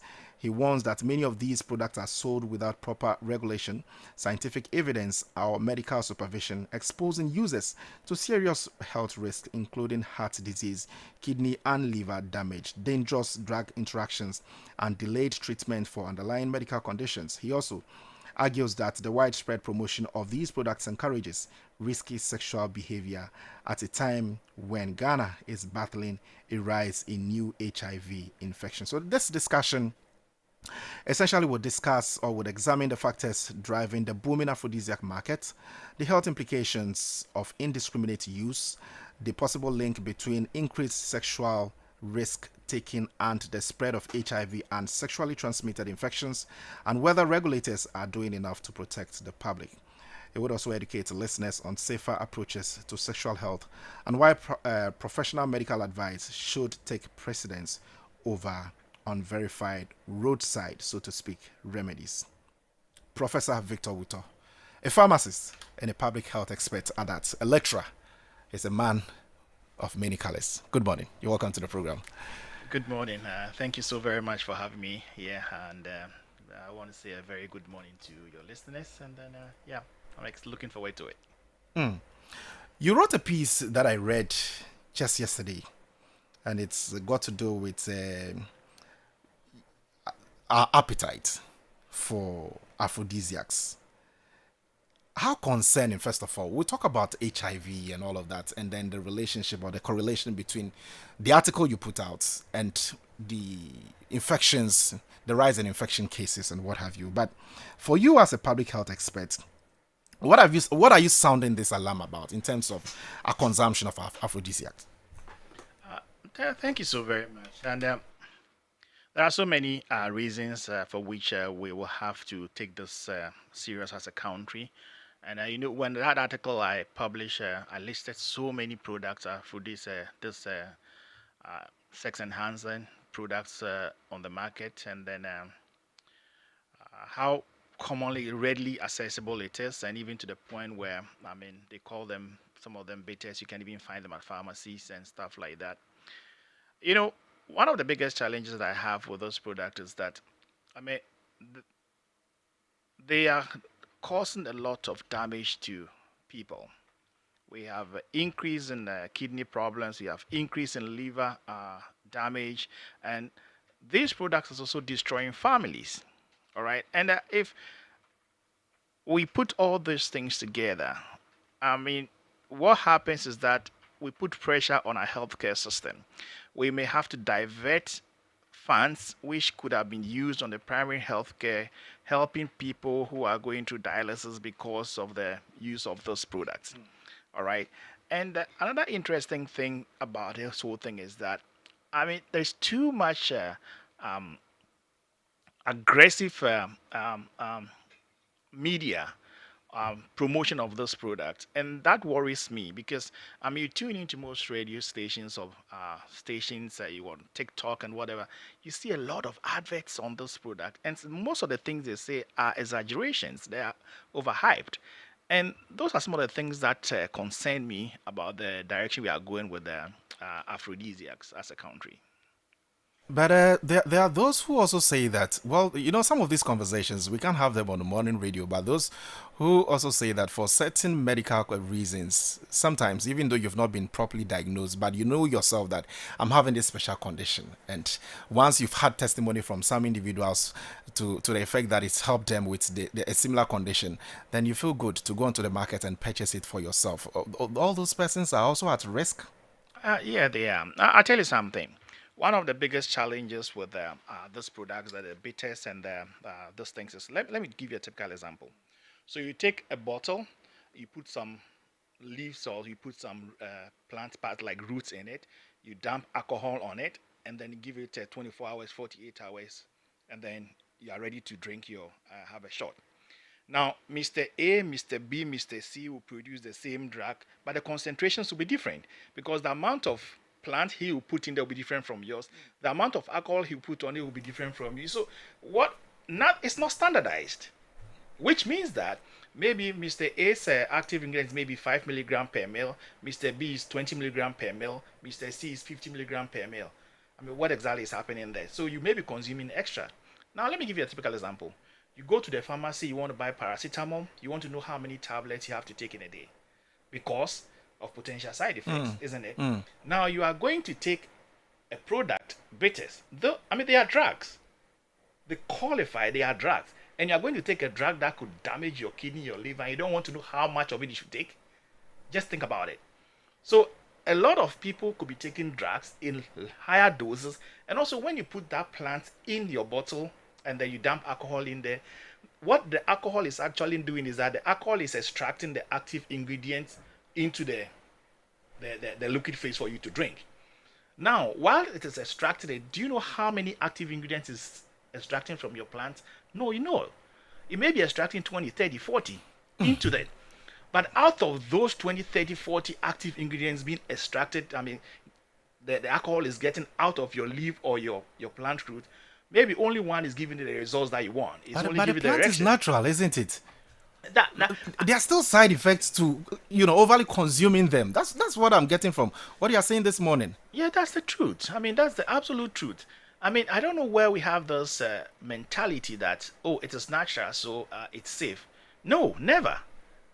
Never. I see. Every drug has side effects, and the reason why your plant is able to give you some results or even to give you an erection is that it has an active ingredient in there which causes the erection. It's the same way that if you got a prescription medication, there's an active ingredient there which will give you an erection. So technically speaking, you are taking a drug from your plant or your natural sources, and they also do have side effect because every drug has a side effect. I see. So for all of those of you who have this, appetite issues, and there are certain things we can't have, certain discussions we can't have on morning radio. So I'm just being careful, actually. But the mixture that you've been having, you mix certain things together, and then you say that, well, it's manpower, it's this and that, and all of those things. Well, you are being told that this morning, you are being told that your health is at risk. And fact that these are natural herbs that have been given to us naturally by nature or by God, and you combining that with alcohol, per what Doc is saying is that the alcohol extracts a certain amount of, so to speak, the active ingredients from the herb that you are using. And that could also have potential impact on you because you are not taking it in measured doses.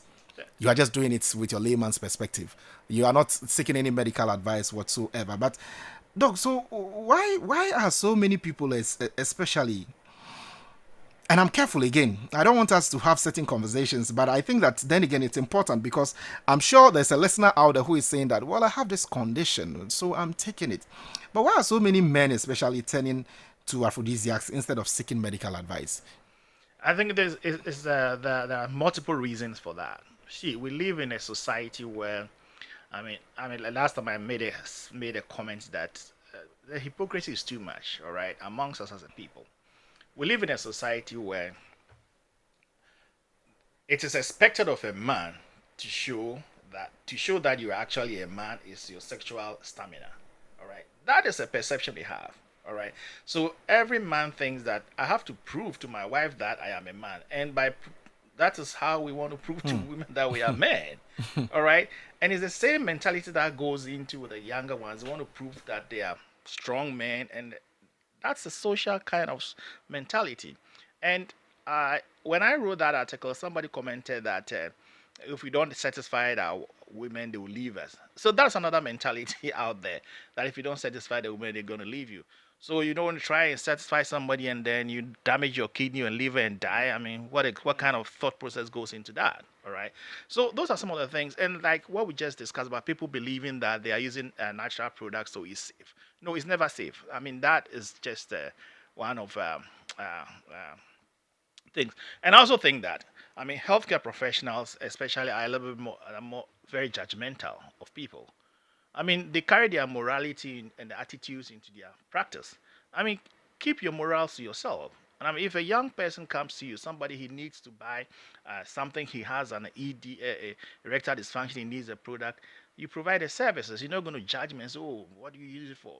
No, but it's a common thing we find in this country, which I think is very wrong. Don't be judgmental in providing your services, and then let's have a fair and open conversation about some of those things.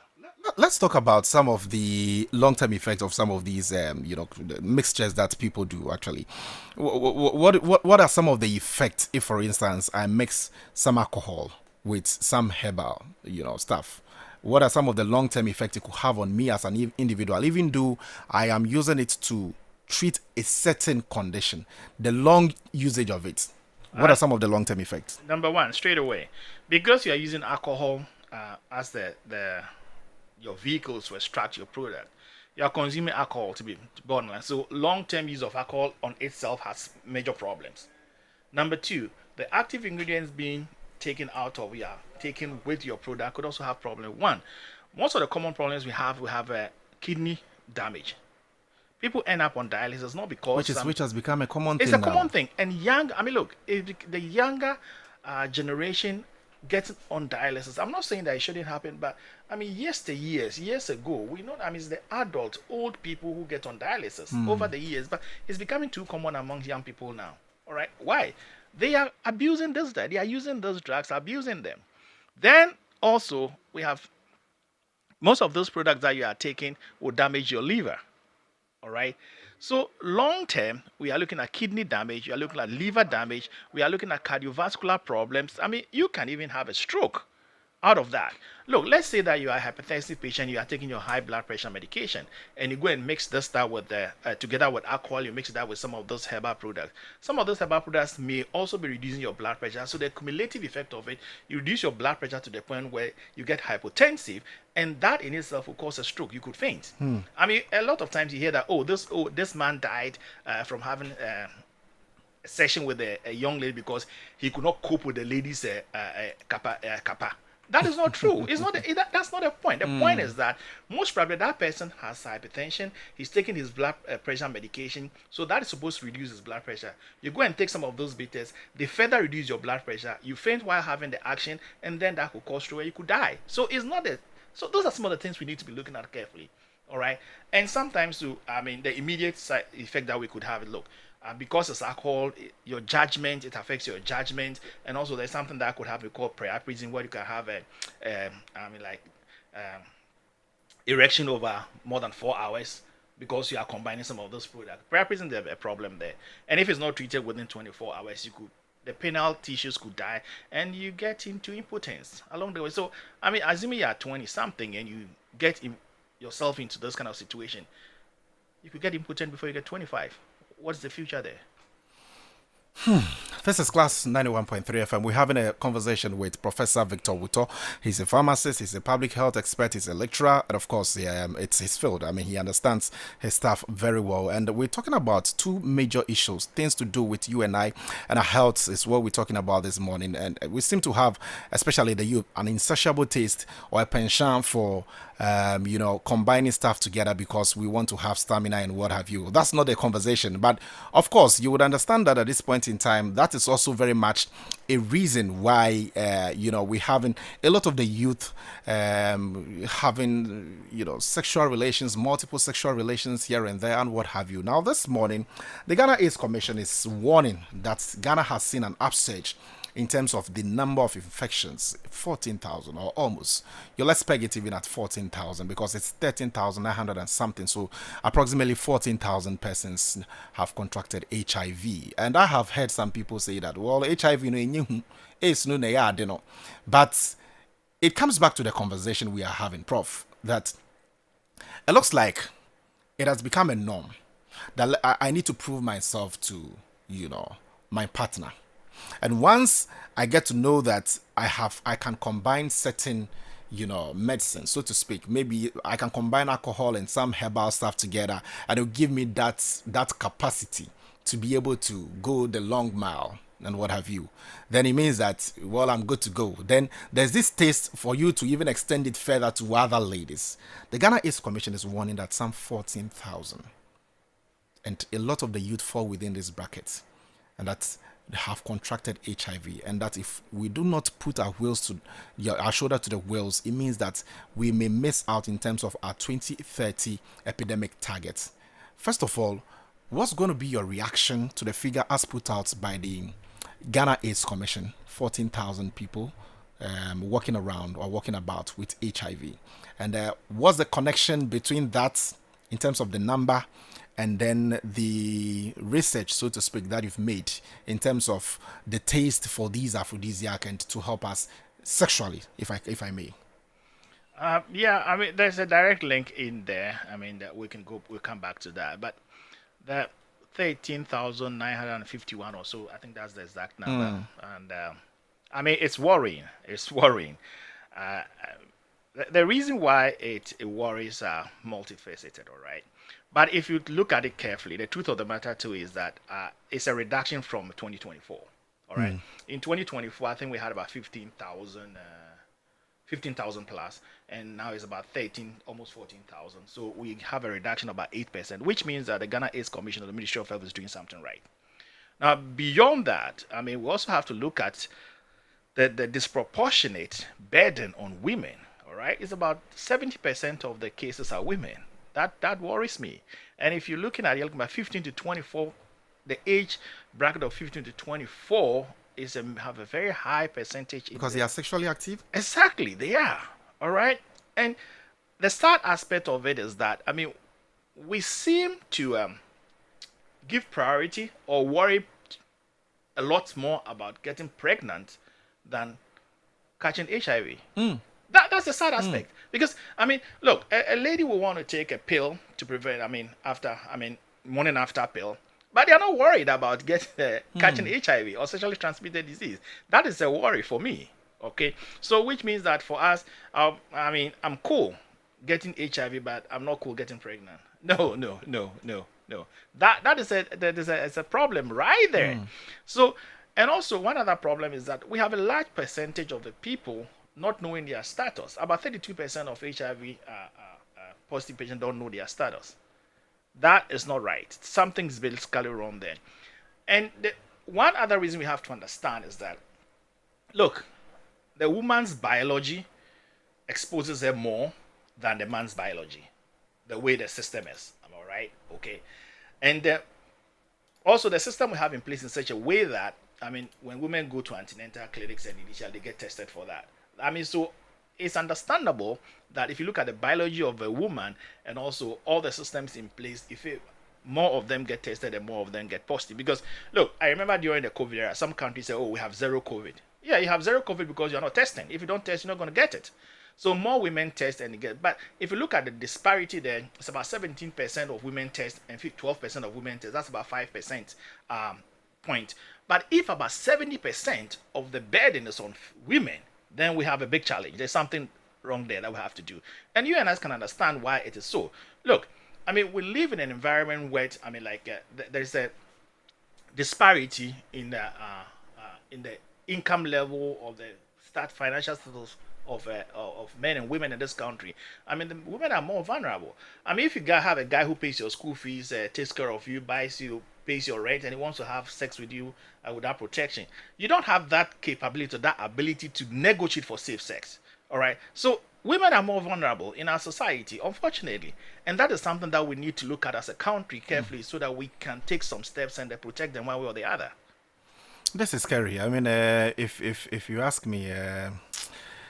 Anyway, Professor Victor Uto is our guest this morning. There are some messages coming in. Let me also invite you to join us. 0500,000 2020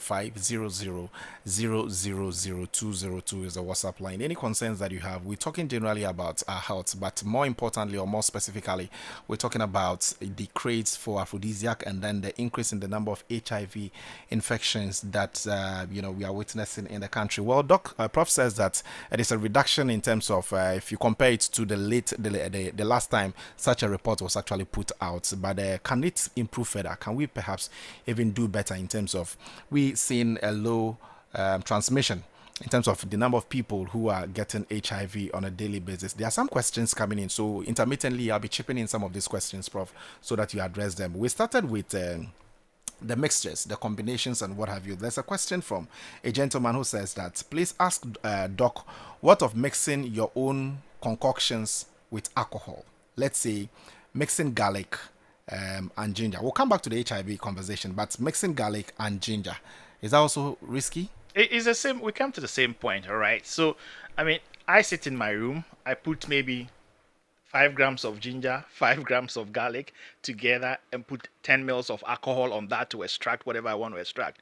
Mr. B puts 10 grams of ginger, 20 grams of this, and puts 10 mils of alcohol. So, well, he says without alcohol. So mixing garlic and ginger without alcohol. Just mixing garlic and ginger. So he just mix them and drink. How do you drink it? In what?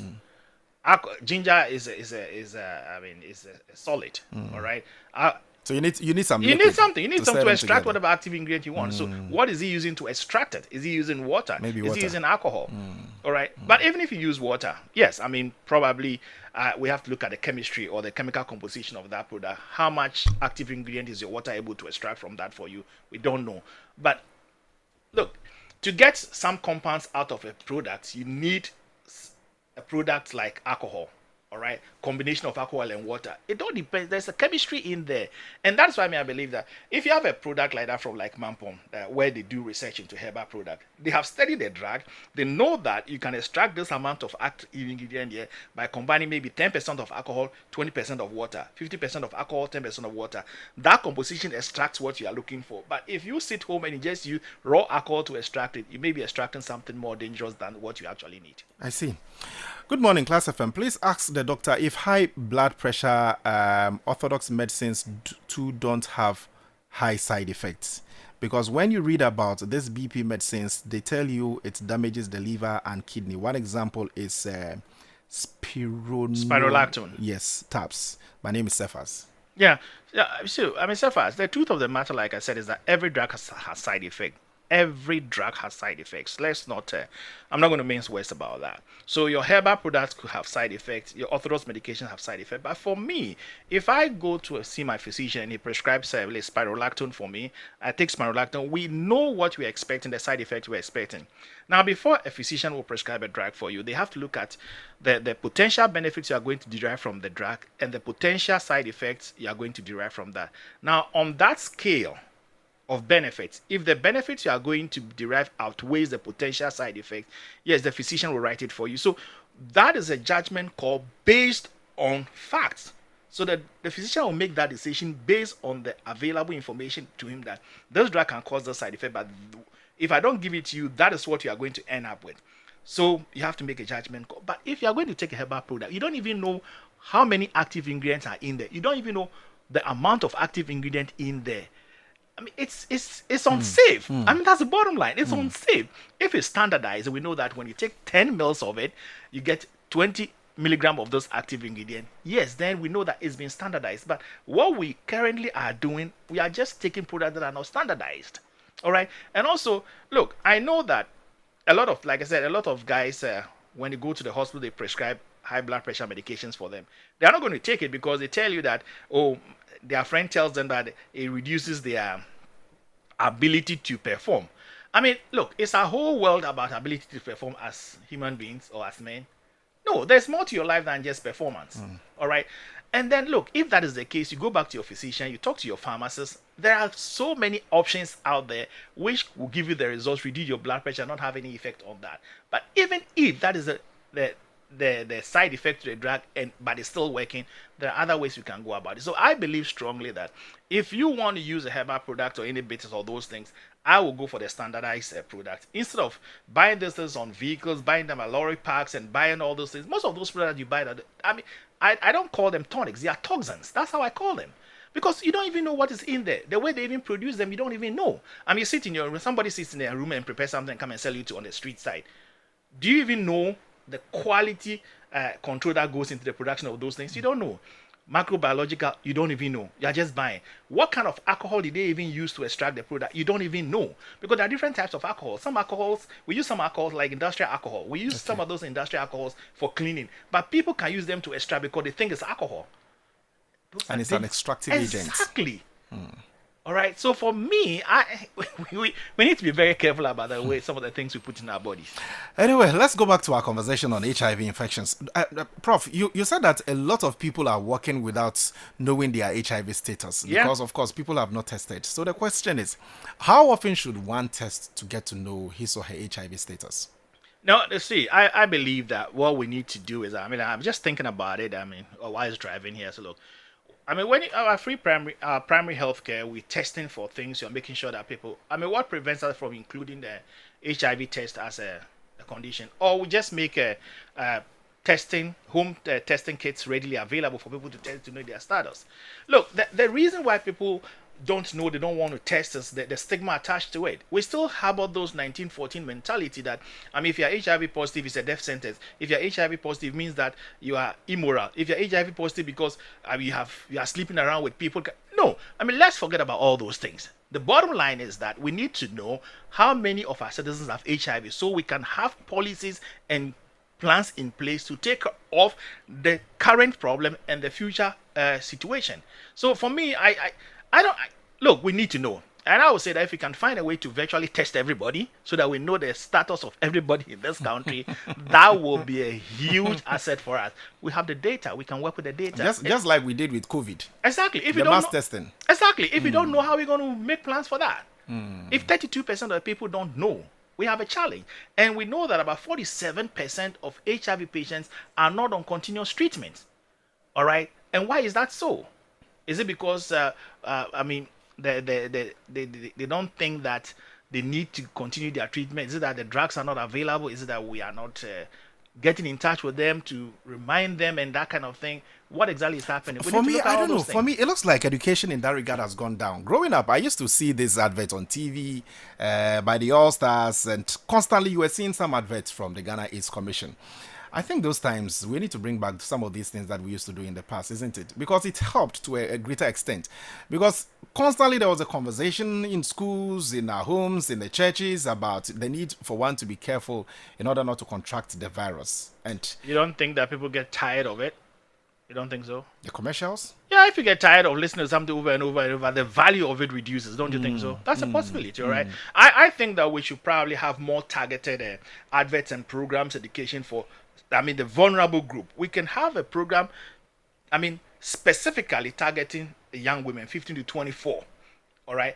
Because their way of understanding things, the things that excite them will be different from what excite you and I, or excite a 70-year-old person. So we can't have a one-size-fits-all for everybody. We need to have specifically designed adverts and specifically designed.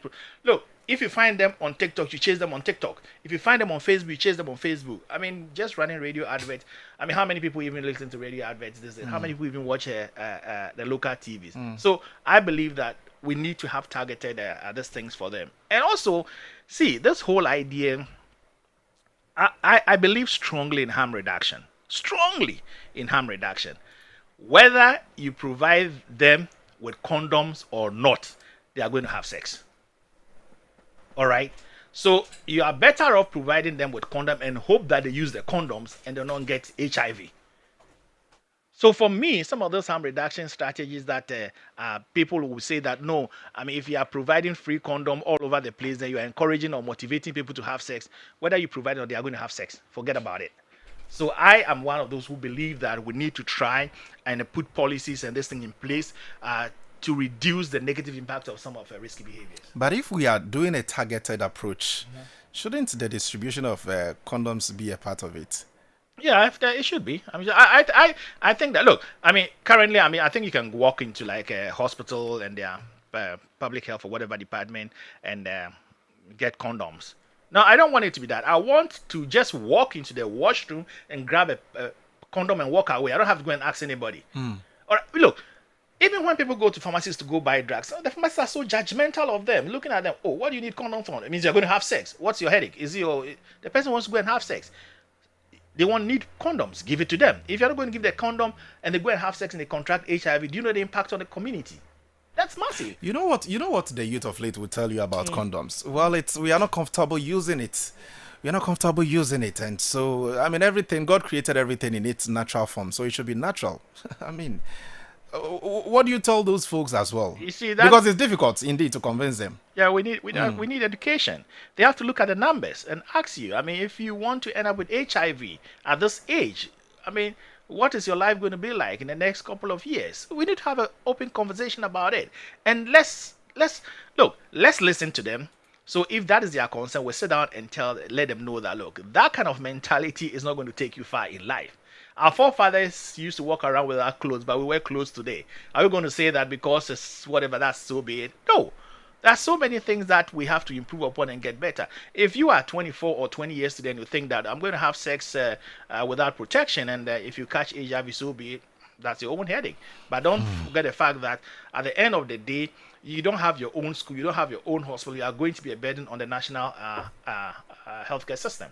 It's HIV as we hear now. Is it scary like it used to be in the past? It's not as scary as it used to be, but it also means that it's endemic, right? I mean, the prevalence in Ghana is about 1.49%. All right, so so 2 out of every, almost about 1.5. So if you look at it, it's about 1.49 in Ghana.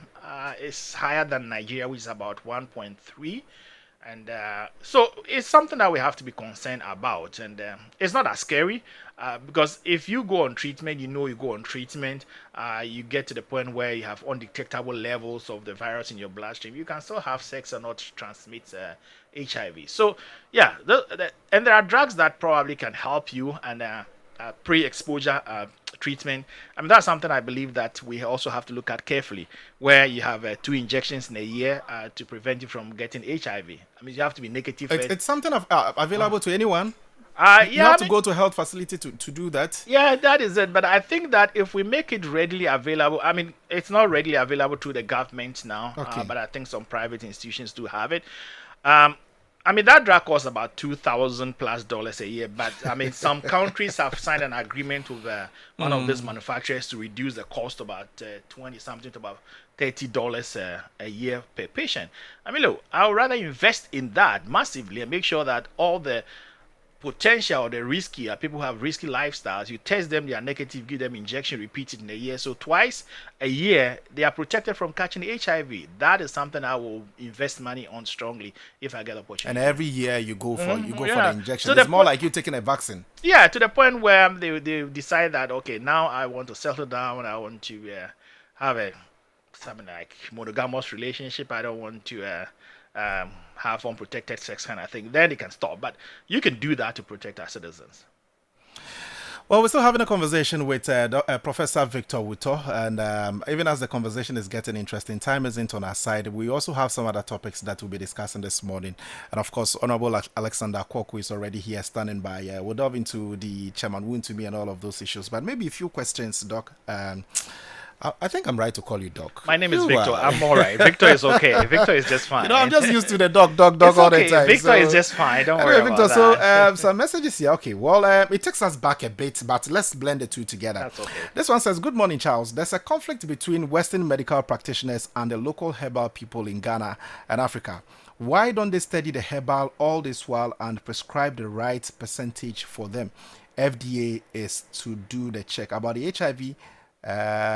We were born with it, or all due to sex." Okay, yeah. So the person is essentially asking whether it's came about as a result of sexual intercourse, and that's how come we have HIV, or we came to meet it. It was just then we came to meet it. So number one, I mean, That's John Abbott Sakumono. yeah, we started by talking about herbal products and orthodox medicine. Yeah, I mean, I believe strongly that, I mean, as a country and with all the natural this thing and the plants we have, I think we should invest in the study and the standardization of herbal products so that everybody knows that if I take this is what I'm getting to get. This is what I do. I mean, like I said, Mampon is one example. Every time I drive up there, I pass by to visit them, look at what is on their shelves, and so I'm excited when I see those kind of things. So I think that's a country we will have to invest money into doing research and standardizing our product. If we do it very well, like we can export it. I mean, if you look at South Africa and China, they're making a lot of money from exporting herbal products. So why can't we do it? We have a very diverse plant this thing in the country. So I think that that's something we need to do.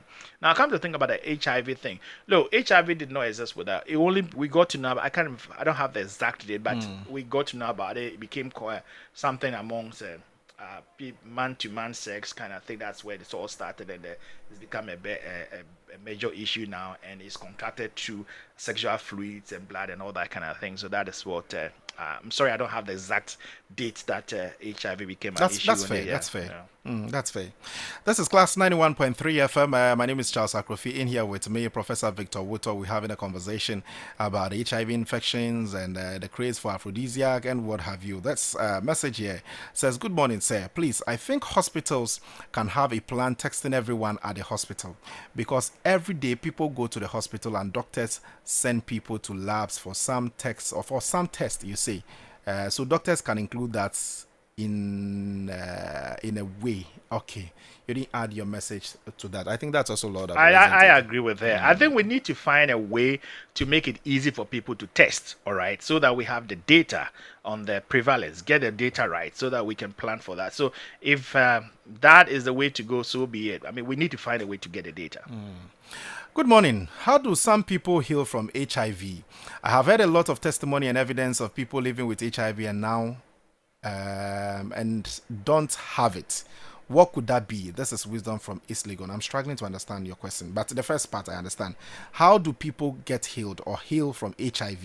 Yeah. And I have heard a lot of testimonies. Okay, now we are entering into the spiritual arena. Testimonies and evidence of people living with HIV and now don't have it. Okay, that's clear. What could that be? This is Wisdom from East Legon. So I tell you something, Wisdom. I mean, look, if you have HIV and you're on treatment, you can get to the point where you have undetectable levels of the virus in your bloodstream. All right, you can live a normal life, have sex without transmitting the virus to anybody. Now, this whole idea about you can pray the virus out of your body, you can fast and get it out of your body. I am a scientist, and I also have this spiritual thing, but I don't believe that is doable, because there are some, look, out of the blue, we know some people who have HIV, and out of the blue, I mean, something happens. Like, it could be mutation, it could be the body finding a system or something happening in the system. A few people have had that thing, but I don't think that is because they pray the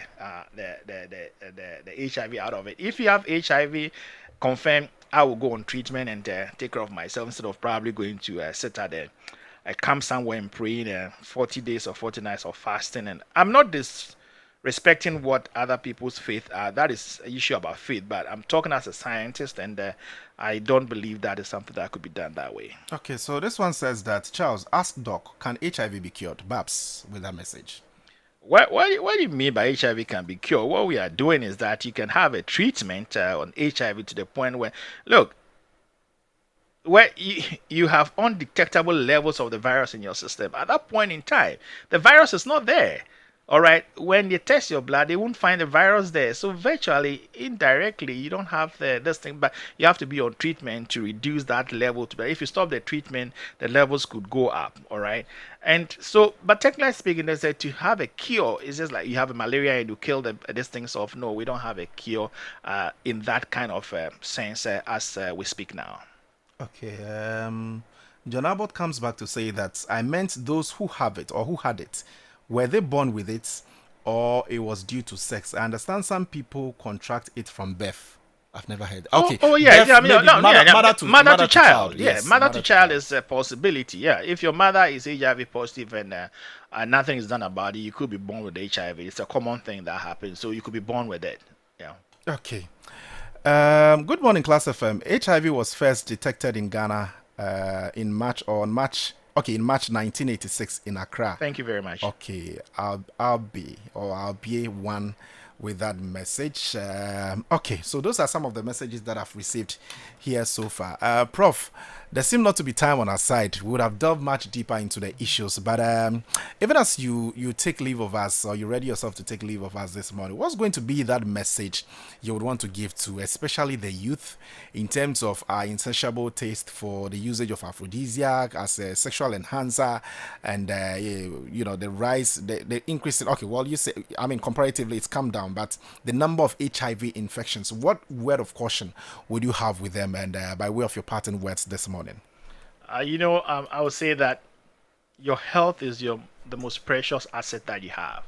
It's your ultimate future. Don't make a silly mistake for that 5-10 minutes pleasure you're going to have to destroy your future. Protect it. Do as much as you can. Eat healthy. A little bit, some exercise. Get enough sleep. Have a good social network of people you can discuss with. If you do need help, any medically, please visit your pharmacist, speak to your family doctor, take care of it. Don't rely on toxins that they claim are tonics. Your health is very, very precious. Thank you. Toxics that they claim are tonics. Anyway, maybe the last one. I said it was the last message, but it says that please ask Doc, why didn't they work with the security services to calm down the street workers, i.e., the prostitutes? They are the majority infected persons who spread it easily. But you cry, no, but you see, but what the person is saying, I agree with him to a very large extent. I am of the view that, look, like typical harm reduction strategy. If I know where the sex workers are, people know where the sex workers are. Why don't we provide all those sex workers with condoms and lubricant for free? Make sure that we protect them. Make sure that we educate them and give them access to go test their status every 6 months. All right, so that we are not encouraging them to go and be prostitutes, whether you believe it or you like it or not. Prostitutes are there, and they also have a market. It's a demand and supply issue. So protect them. Once you protect them, they go and test their HIV status. If they need treatment, you give it to them, or if they are negative, you put them on treatment twice a year injection. You prevent them from catching HIV. We can provide those kind of services to these people and protect the future of this country instead of pretending that in this country we are holy, keep your faith to yourself and keep your morality to yourself. Keep your faith to yourself and keep your morality to yourself. And that's Professor Victor Whittle there. And it's been a very engaging conversation this morning. Getting to know your HIV status, we are told, is very important. And as much as possible, you would want to test to get to know your status in that regard. Prof, let me say thank you this morning for, as usual, your expert analysis whenever we call on you. It's my pleasure, and thank you for having me. And I'm sure next week we'll bring you on board. Sounds good to me, bro. Yeah. And all the best. So this you. is still the Class Morning Show right here on Class 91.3 FM. We're going to be having the political conversations, and Honorable Alexander Kwako is already here.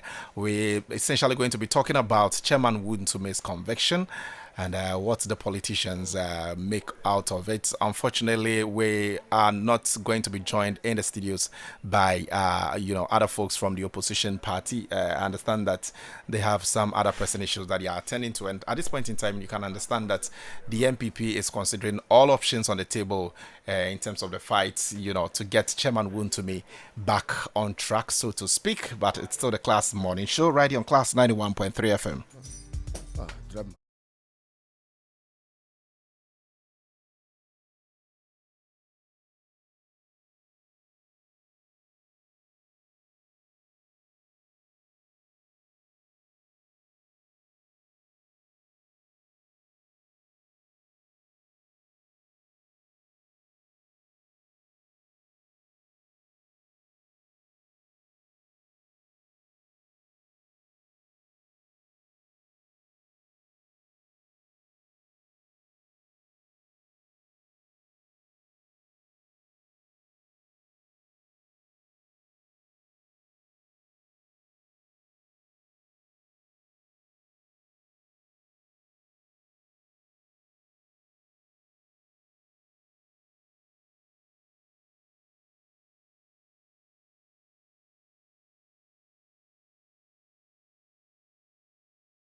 difficult, you know. And I always tell people that when somebody stopped me on the way, he say, "Do you remember do me?" you remember me? I always say that, oh, it's been long. Even if you don't, whether or not you remember, it's been long. it's been long. Yeah. It's been You long. know, guys, politicians, we come across people. Yeah. You may meet somebody maybe today, and you will not meet the person again. Exactly. You know, so as you go along, you don't have to be rude. You know, Sunday I was coming from church. Okay. On my road, then somebody on a bike stopped me. So I stopped. I couldn't remember. This is somebody I have had a lot of engagement. You know, so when he stopped me and we started the conversation, then he just realized that I'm not yeah. And then he said that, you don't remember me. You don't remember me. This is, and when he mentioned the name, then I said, yeah. You know, when we finished elections in 2020, I have not set my eyes on him. I see. It was that Sunday that I said, I said, yeah, then we spoke for, you know, so it's something that happens most of the time. And, you know, I've been a teacher too before. So there are even some of my students, I meet them, they mention my name, my full name, and I don't even, I'm not able to recognize them, you know. So, but you try to keep a very cordial atmosphere so that at least through the conversation, they themselves will be able to properly identify themselves before you. So it's like that. You don't have to be rude. Yeah, because you are a public figure. You meet a lot of people. It's not everybody's face that you can recollect so easily. So when it happens that way, and I hope the people will also understand. Yeah, they should. They should. I mean, once you meet a lot of people, chances are that you will not remember everybody. Anyway, so this morning we're just going to have a conversation about the Ashanti Regional Chairman of the New Patriotic Party, which is the biggest issue, I should say, since last night or early part of yesterday, from the afternoon thereabouts, you know, till this day, the conviction of Chairman Wontumi. And we understand that some 20 years has been handed down to him. He's going to be behind bars for 20 good years. Some persons have described it as a bit harsh. Others will say that, especially the legal brains that we spoke to, have said that, look, if the judge rather, tampered justice with mercy and gave him the 20 years instead of 25 years. And so really, Chairman Wontumi should take it at that. For you coming from the government of the day, how important is this conviction in terms of a fight against illegal mining? Because this has got to do with the Samra Boy issue, the illegal mining issue, isn't it? You know, Galamsey has been an issue for all of us. And we've been trying very hard to find a permanent solution to it, but it looks as if we've not been able to do that because day in, day out, where money is, people will always troop there. Whether they are doing it legally or illegally, they will move. You know that because they know that there's money involved. You know, so it has made the fight very, very difficult. Last week I was telling somebody that one of the ministers that I pity most is Lands and Natural Resources. I'm my own father. Yes, I pity him a lot. You know, but why? Because you see, the fight is not that easy as we perceive it. It's a very difficult fight, and you are dealing with both visible and invisible hands. And you know, when it comes that way, you know, you are fighting a fight that you have physically some people that you can see and you can go after, and you have people that you cannot see and you cannot go after them. You know, I'm saying this because as for the young guys who are employed on daily basis to go into the pitch and search for the good, when you arrest them, you put them in prison, you've not done anything. Because the unseen, the unseen ones, okay, they will go out there again, recruit different people and send them there. So it is only when you are able to get the unseen ones, you are able to get them and you start dealing with them, then the fear will come. then people will begin to sit up. People will begin to look out for the laws, and they will begin to do the right things.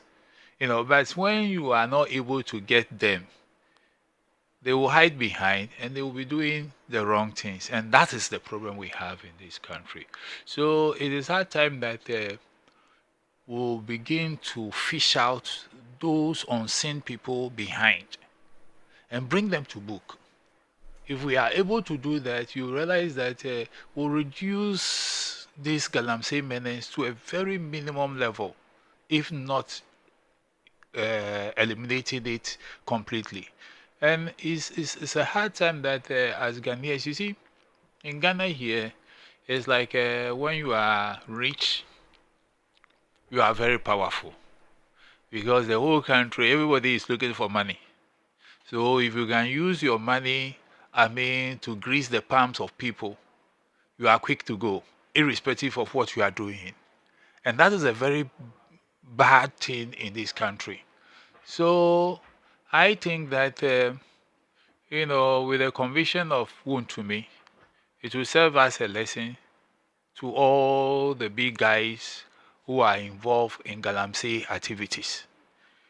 Galamsey, like I said, has been a problem for us for years. And we've been trying to solve it. But we've not been able to get to the exact solution of it.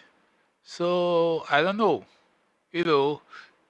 Yes, there are a lot more people who are higher in society who are also involved.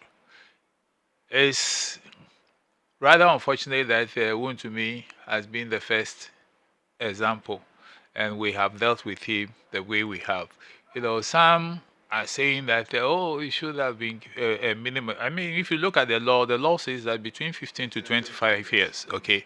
So if you have a law who says that between 15 and 25 years, and you have been given the middle, 20 years. You must take it like that? You must take it like that. Because even if you are brought to 15 grand, the minimum, okay, 15 years in prison is not an easy thing at all. His Chairman Wontumi celebrated his 50th birthday recently. So plus or minus 20 years. I always say edging closer to 70. 70 years. Yeah. That will be 70 years exactly. I think this year that he had 50 years. Yes. So if you spend another 20 years, but it will not be exactly 20 years. Because it's 10 years. 10 months, isn't it? Between 9 and 10 months. I think it's 8 months per the calendar. Okay. So if you calculate it, that would be roughly around 13 years or so. You understand me? So what I'm simply saying that, you see, this thing, yes, Wontumi have been jailed, but it should serve as a lesson to all of us. Especially those of us in the political space who think that when our party is in power, we can take the law into our hands and do whatever we want. And nobody can arrest us and nobody can question us. That is where I want all of us to pay attention to and make sure that when power is given to you, it is not your property. You are just a trustee. That certain things have been entrusted into your hands.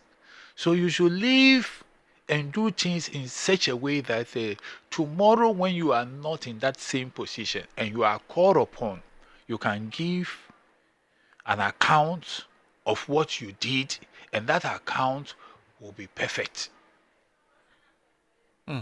Yes. And which is what I have been talking about this morning. In fact, we have a segment on the show we call A Piece of My Mind. You speak to issues of, importance, of genuine concern, and then you hopefully get leadership to react to some of these things, where callers can call in and also share a few, concerns with that. And I spoke to the fact that even as we're talking about Chairman Wontumi this morning, it should serve as a warning to people in, special positions. If you are occupying a position of the CEO, the MD, a minister, whatsoever, it means that there's definitely going to be a day of accounting or accountability. If you don't perform your duties well. Yes. And someday even if you perform it very well, accountability is a must. It will definitely happen. It's a must. It's something that must come on. Because any position that you are put into. You are just a steward. You are not a boss. You are just a steward. And if we all get that mindset, Ghana will be a better place.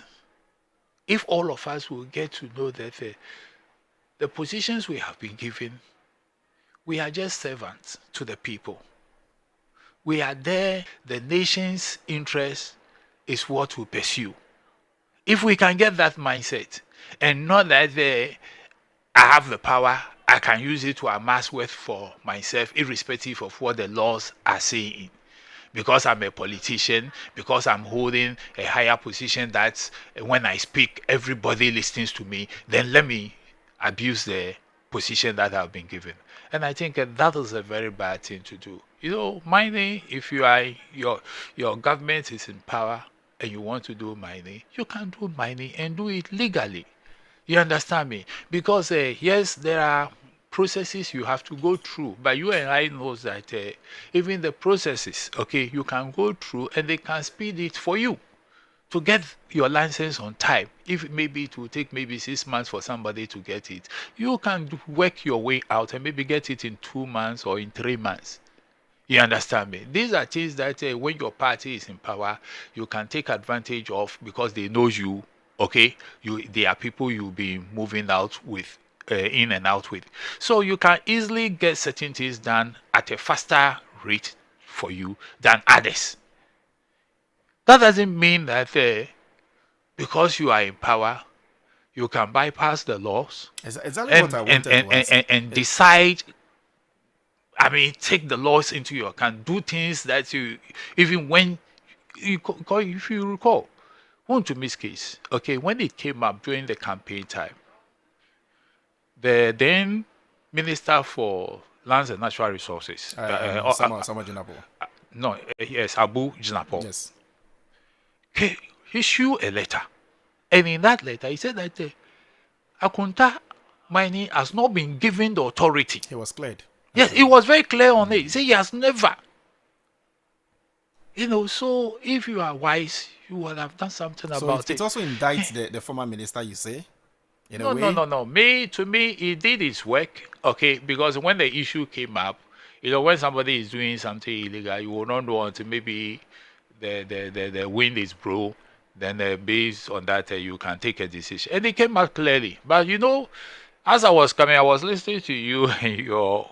I guess it's not the... Is it... I think your colleagues here, okay. You were having somebody was like, why is it that when the party is in power, they can't prosecute their own? And that's the question I was coming to ask you, because you talked about the need for us to go after the big men, quote unquote, so to speak, the big men behind the scenes. And the question then is, would government have that political will, that political commitment to go after its own? Because between you and I mean, it's right. A lot of people know that there are certain individuals who are politically aligned or politically they are connected, who are also neck deep into this, Galamsey activity. So if you know that this person, and the president has also mentioned it at, other platforms or other events to say that, well, I know some government appointees are in there, but the warning is going to you. Wobi ties you. If you are caught, we will deal with you. That is it. The likes of Yamin, Nabanga, and Co, they've been mentioned. Those issues have been mentioned. But so that we've not seen anything in terms of a report come to bear, in terms of what investigations have been conducted into their actions or whatsoever. So the question then on the lips of a lot of people is, would government have that political commitment to say that we are investigating one of our own who is alleged to be involved in some illegal mining activities? Yes, I think with His Excellency John Dramani Mahama, he has proven to us that when he talks, he walks the talk. He makes sure that the right things are done. You understand? But like I'm saying, it's very difficult to try your own. Very, very difficult, because there are so many forces that will come to bear. And most of the time, you realize that as a leader, although you want to take a certain direction, you are being, in a way, stopped by your own people.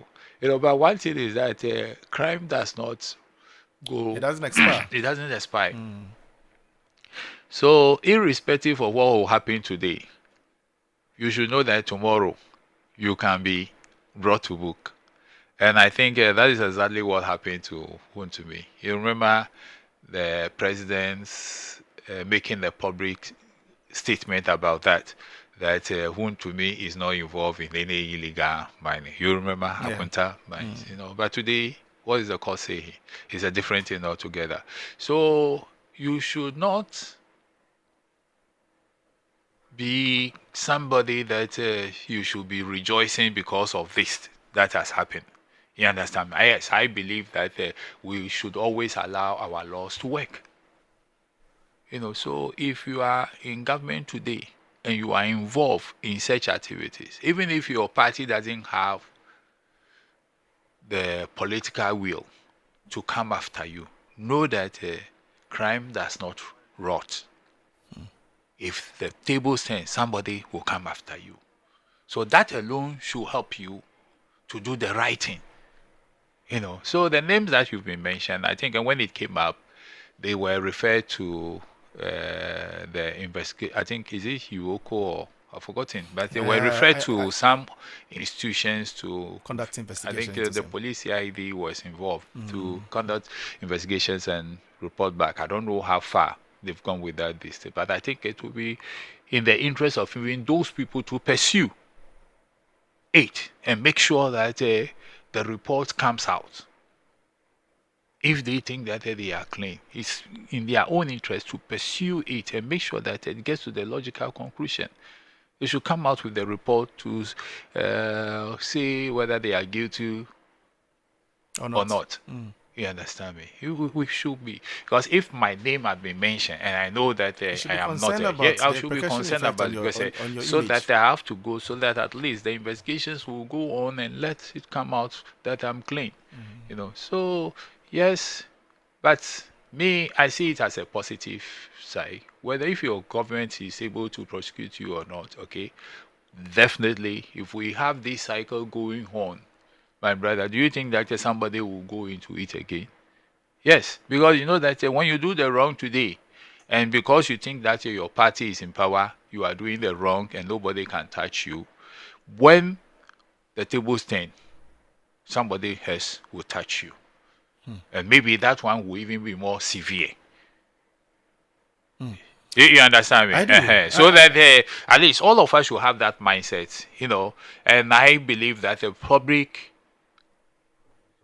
servants, or when you are elected into positions or you are given appointment, should not be like power has been given to you so you can use power anyhow you like. Dabi, you can't do that. You can't do that at all.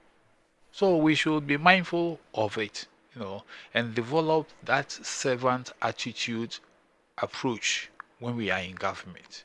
Servant attitude approach. We are servants to the people.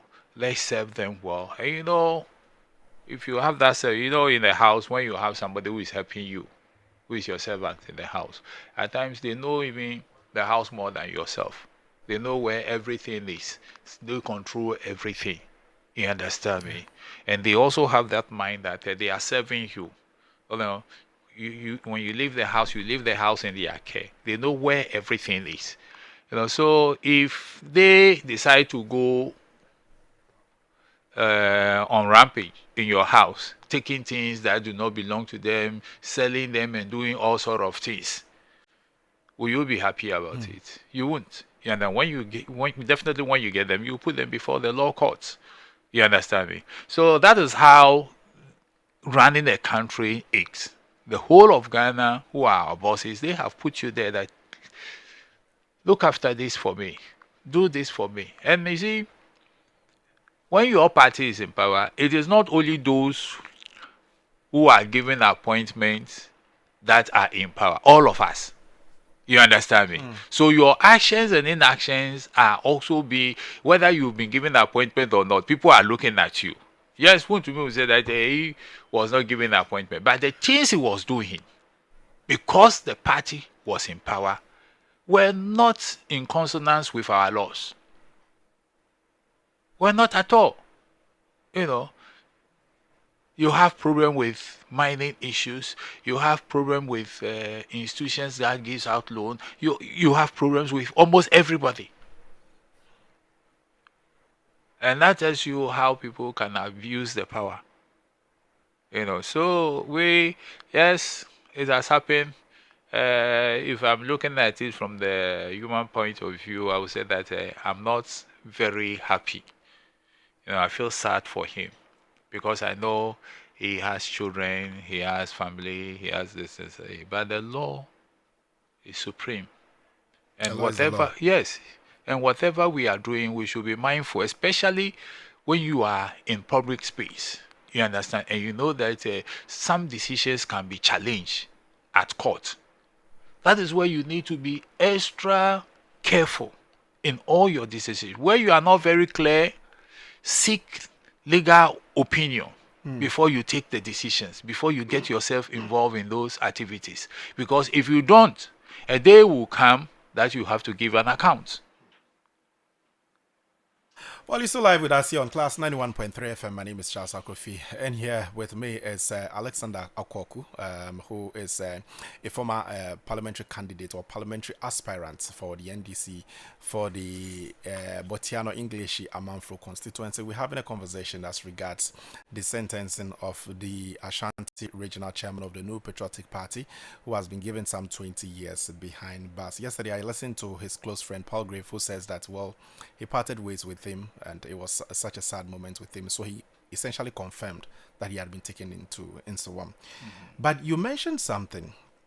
You talked about, for want of a better word, the clearance of Chairman Wontumi with regards to Akonta mining by the former president Akufo-Addo, Samuel Jinapor, the former Lands and Natural Resources Minister, and looking at how things looked or played out during their era, and juxtaposing that to how things have been now with regards to the conviction that was, arrived at or given to him by court yesterday. What does it say of the previous government, in terms of the fight against Galamsey? You see, during the previous government administration, some of the things they were doing, because of the way the president always jump in and he gives his side of the story, we term him as a clearing agent, if you recall. It's because of some of these things, because it started with, I think, Enam GD or something, you understand me? That Australian the visa scandal. And he went holding a piece of paper whilst you have given or you have referred the case to the CID. Okay, you were the one who came out to announce that, he's free, there is nothing. But at the end of the day, he's entitled to his opinion. Yes, he's the president, but he has the an president. opinion. But you should know that you are not leading just your party people. You are leading the entire country. So whatever that you see, okay, people take it more serious than anybody. That's why you say you are the first gentleman. You understand me? As I'm seated here, whatever I'm saying, okay, people are listening to us, okay, but they also have their views on what I'm saying. You understand me? But if it is His Excellency John Dramani Mahama seated here, and he is talking, the whole nation listening to him, and whatever that he says, people take it, and they take it very serious. So if a president comes out and he says that allegations have been made, allow the proper institutions, okay, that the cases have been referred to come out with their report. But if you will go ahead whilst they are working, you come ahead and say that this person has been cleared, when you know that the person has not been cleared. That is a serious issue. So that tells all of us that if you are in a power, you should not be quick to give answers to issues when they come up. Allow the state institutions that are mandated to do those investigations to come out with their report. And once their report comes, it's fine, and nobody can take anybody on again. You understand me? So, my brother, if you look back and you want to assess the previous administration, some of these things, okay, comes out to mind. You get it? And it is not only the Akunta mines issue. There are so many issues that came up. At the end of the day, it clears the person. You look at the Cecilia Adapa case that came out. Look at the letter that the president wrote, as if he's writing a love letter to a dear one, you know. So it's like that, you know. So I think we were not far from calling him as a clearing agent at that time because of some of the actions that he was taking at that time. We felt that no, this should not be the behavior of a president who want to fight against corruption, who want to fight against galamsey. When your people are mentioned, you know, refer them to the appropriate quarters, like it happens in this administration. When the names were mentioned, they have been referred. Yes, we can say that the report or the investigation has delayed. Yes, yes, but we know that it has been referred. None of them has been cleared by the president. So we should expect. Yes, so we should expect that it's left to. So you are in the media space, okay? You can go to those institutions that the case was referred to and find out from them how far they've gone with their investigations. You have every right to do that and inform the general public after your investigations. You know, so some of these things it's good that we are talking about it today. And it's good that we have some sort of conviction today. But the most important thing is going forward as a nation. What can we do to make sure that those who want to kill all of us in the country, at least we put some of them behind bars? Because the galamsey that is going on, if you know the effect that is having on all of us, it's not an easy thing. You know, recently, Good Board made some donation to Ghana Water Company for the repairs of some of their treatment machines. Why should that happen?